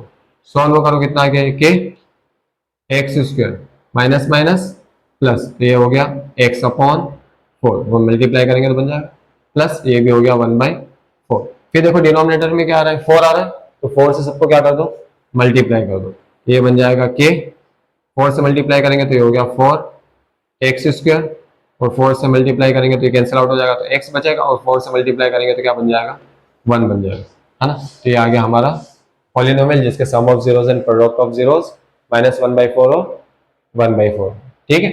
अब last question that is question number 6। Sum of zeros कितने दिए 4 एंड प्रोडक्ट ऑफ जीरोस क्या है हमारा 1, तो लिखा हमने फिर के वही x square minus sum of zeros into में एक्स, सम ऑफ जीरोस कितना है लिख दो इसको सम ऑफ जीरोस इंटू में x plus product of zeros, ठीक है। ये क्या हो जाएगा हमारा के एक्स स्क्वायर माइनस सम कितना है 4 तो ये हो गया 4x और प्रोडक्ट कितना है 1 तो ये हो गया 1 और ये हो गया हमारा पॉलिनोमियल जिसका सम ऑफ जीरोस 4 और प्रोडक्ट ऑफ जीरोस कितने 1। कितने सिंपल क्वेश्चन थे, फॉर्मूले में वैल्यू रखना है और आंसर निकालना है, बस सॉल्व ही करना है उसको, बाकी कुछ नहीं करना, है ना। तो जब भी सम ऑफ जीरोस और प्रोडक्ट ऑफ जीरोस दिए इस फॉर्मूले में वैल्यू रख दो और आपका इजीली बहुत इजीली आंसर आ जाएगा, ठीक है। आई होप आपको ये क्वेश्चन समझ में आ गया, इसको नोट कर लो फिर हम आगे चलते हैं। तो चलो अब आ जाते हैं हम हमारी extra inning. Sir extra inning cricket खेलेंगे क्या, नहीं क्रिकेट नहीं खेलना है, हमें मैथ्स ही पढ़ना है, लेकिन मैथ्स में भी कुछ एक्स्ट्रा क्वेश्चंस होते हैं जिन्हें हमें करना बहुत ज्यादा इंपॉर्टेंट है ना। और इस चैप्टर में स्पेशली है ना, इस चैप्टर में बहुत सारे अलग टाइप के भी क्वेश्चन बनते हैं, तो अलग अलग टाइप के मैंने कुछ क्वेश्चंस निकाले, उन क्वेश्चन को भी देख लेते हैं ताकि ये चैप्टर हमारा बहुत अच्छे से कंप्लीट हो जाए। हमने सारी एक्सरसाइज तो कंप्लीट कर ली, अब थोड़े बहुत और क्वेश्चन देख लेते हैं ताकि ये पूरा चैप्टर बहुत अच्छे से फिनिश हो जाए और यहाँ से अगर कोई क्वेश्चन आता है तो हमसे बचना नहीं चाहिए, हम वो क्वेश्चन कंप्लीट करके आए। तो देख लेते हैं इन टाइप के क्वेश्चंस को कैसे सॉल्व किया जाता है, ये एग्जाम में पूछे गए क्वेश्चन, ठीक है। Question number first is find the value of p, हमें p की वैल्यू फाइंड करना है from the polynomial x square plus 3x plus p, एक पॉलिनोमियल दिया है और उसमें p की वैल्यू फाइंड आउट करनी है if one of the zeros of the polynomial is 2, मतलब इस क्वाड्रेटिक पॉलिनोमियल का एक जीरो आपको दे रखा है और उस एक जीरो की हेल्प से आपको क्या निकालना है p की वैल्यू निकालना है। अब देखो जब हमने जीरोस पढ़ना स्टार्ट किया था तो मैंने जीरो का मीनिंग बताया था, जीरोस अगर जीरो आया तो मैंने अगर उसको पॉलिनोमियल में रख दिया x की जगह पे उस पॉलिनोमियल को रख दिया तो उसकी पॉलिनोमियल की वैल्यू कितनी आती थी जीरो निकले, इसलिए तो उसको जीरोस बोलते थे। तो अगर हमारे पास ऑलरेडी एक जीरो है, अगर इस पॉलिनोमियल में रख देंगे तो इसका पॉलिनोमियल का आंसर कितना आएगा जीरो आएगा, है ना। देखो कैसे सॉल्व करेंगे, फिर यहाँ से सॉल्यूशन स्टार्ट करें, ठीक है। ये हमारा पॉलिनोमियल, लेट से मैंने इसको लिख दिया px is equal to x square plus 3x plus p, ठीक है। Polynomial in x variable x में देखो एक जीरो हमें पता है, तो ये अगर जीरो इसमें रख देंगे तो इसकी वैल्यू किसके इक्वल आएगी, जीरो के। कैसे, देखो हमें पता है कि जब भी हम जीरो रखते हैं तो पी की एक्स की प्लेस पे क्या रख दिया, टू, तो यहाँ पे क्या हो जाएगा, टू का स्क्वायर, जहां जहां एक्स है वहां पे क्या आ जाएगा, टू आ जाएगा, टू से रिप्लेस करो। अब हमें पता है जब हम पॉलिनोमियल में जीरो रख देते हैं, उसको पॉलिनोमियल का जीरो, तो उस पॉलिनोमियल की पूरी वैल्यू किसके इक्वल आती है, जीरो के इक्वल आती है। ठीक है, तो ये हो गया टू का स्क्वायर फोर, टू थ्री जा सिक्स और प्लस पी, तो ये बन गया हमारा zero is equal to four plus six, ten plus p, ये टेन पॉजिटिव है तो इस साइड गया तो क्या हो जाएगा माइनस, तो पी इज इक्वल टू कितना आ गया, माइनस टेन, तो पी की वैल्यू कितनी आ गई हमारी, माइनस टेन। सिंपल सा क्वेश्चन है, आपको कुछ नहीं करना, अगर कभी पॉलिनोमियल के जीरोस दे तो बस वो उसमें रख दो और इक्वल टू जीरो लिख देना, क्योंकि जब भी हम जीरोस होते हैं अगर वो पॉलिनोमियल के अंदर रखेंगे तो वैल्यू जीरो आती है, इसलिए तो हम उसको जीरोस बोलते हैं ना। तो बस वहां वैल्यू रख दो और सॉल्व कर लो, आपको बहुत इजीली सॉल्व हो जाएगा। Now look at the question number second, क्या बोला है, if alpha and beta are the zeros of the quadratic polynomial this then find 1 upon alpha plus 1 upon beta. अब ये कैसे करना है, तो देखो इनमें हमने रिलेशन पढ़ा है अल्फा प्लस बीटा और अल्फा इंटू बीटा, तो वही से बनाने की कोशिश करेंगे। कैसे, देखो अगर मैं सॉल्यूशन यहां से स्टार्ट करूं तो हमारा पॉलिनोमियल क्या है, X square minus four X plus three, तो पहले सम ऑफ जीरोज और प्रोडक्ट ऑफ जीरोज निकालो। अगर मैं यहां से निकालता हूं मान लो alpha plus beta which is equal to minus B upon A, तो निकाल लो कितना हो जाएगा, अल्फा प्लस बीटा की वैल्यू आ जाएगी हमारे पास माइनस बी मतलब माइनस फोर जो एक्स का कोएफिशिएंट है, ए मतलब जो एक्स स्क्वायर के साथ लिखे, तो अल्फा प्लस बीटा हमारा फाइनली कितना निकल के आ गया, माइनस माइनस प्लस फोर आ गया अल्फा प्लस बीटा।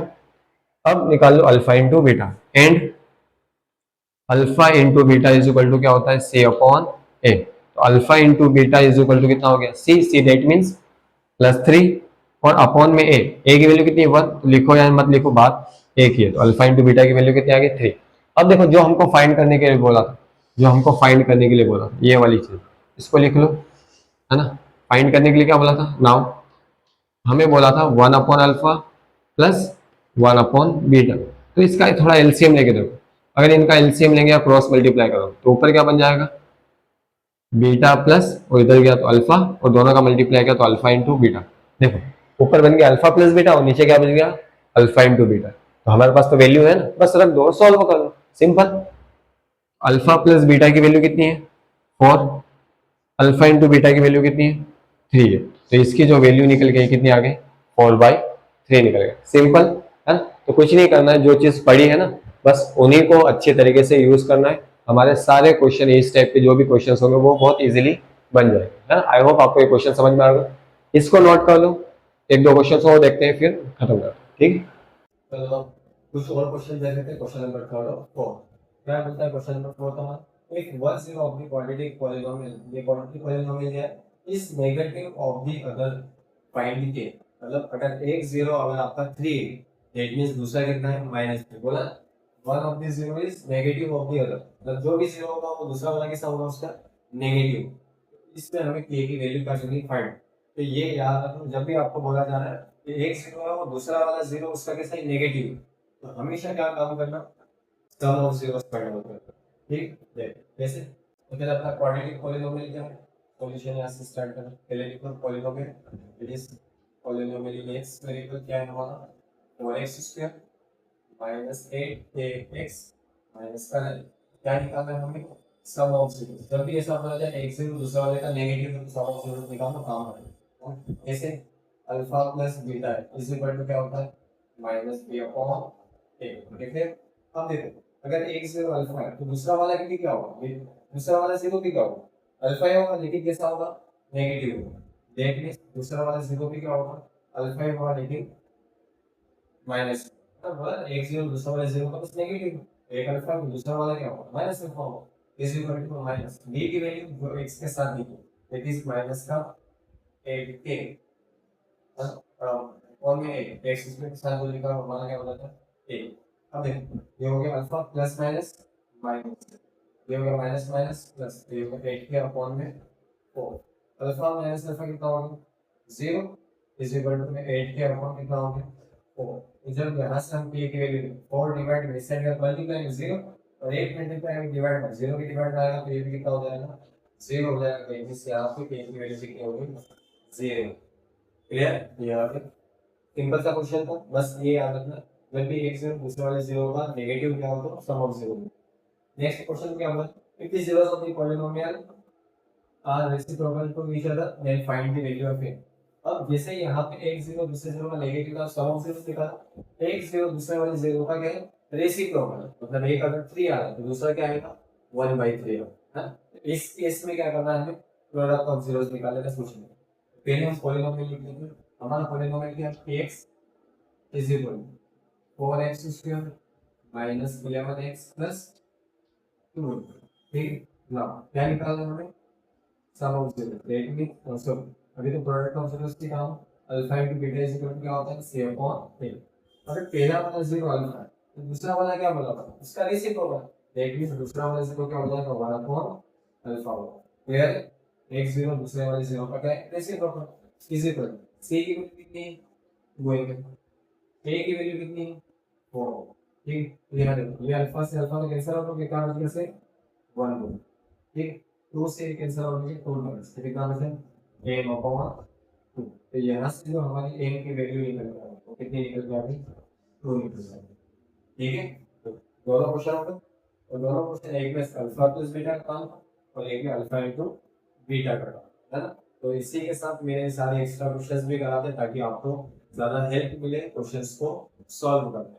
ठीक है, तो ये हमारा पूरा चैप्टर कंप्लीट होता है। अब आप रेडी हो क्वेश्चन कोई भी क्वेश्चन को प्रिपेयर करना। इसके अलावा भी बहुत सारे क्वेश्चन होते हैं, लेकिन वो क्वेश्चन हमें यहाँ कराना पॉसिबल नहीं क्योंकि वीडियो बहुत ज्यादा लंबी हो गई है। अगर आप चाहते हैं कि और ज्यादा एक्स्ट्रा क्वेश्चन की प्रैक्टिस करना है, पीवाईक्यूज वगैरह सारी चीजों की, तो नीचे डिटेल्स वगैरह दी है, आप उन पे कांटेक्ट कर सकते हैं। हम उसमें बहुत ज्यादा अच्छे क्वेश्चंस कर सकते हैं, बहुत अलग अलग टाइप के क्वेश्चंस कर सकते हैं और बहुत सारे क्वेश्चन की प्रैक्टिस कर सकते हैं। ठीक है, तो ताकि आपका जो कॉन्सेप्ट है वो बहुत ज्यादा अच्छे से क्लियर हो। ओके, तो आई होप आपको ये सारी चीजें समझ में होंगी, चैप्टर बहुत अच्छे से समझ में आया होगा। फिर भी अगर इस चैप्टर में कोई भी किसी भी चीज से कोई भी रिलेटेड डाउट बच जाता है आपको, तो आप कमेंट बॉक्स में कमेंट कर सकते हो, मेरे से पूछ सकते हो। मैं ट्राई करूंगा आपके सारे क्वेश्चंस का जवाब देने में, आपके सारे डाउट क्लियर कर।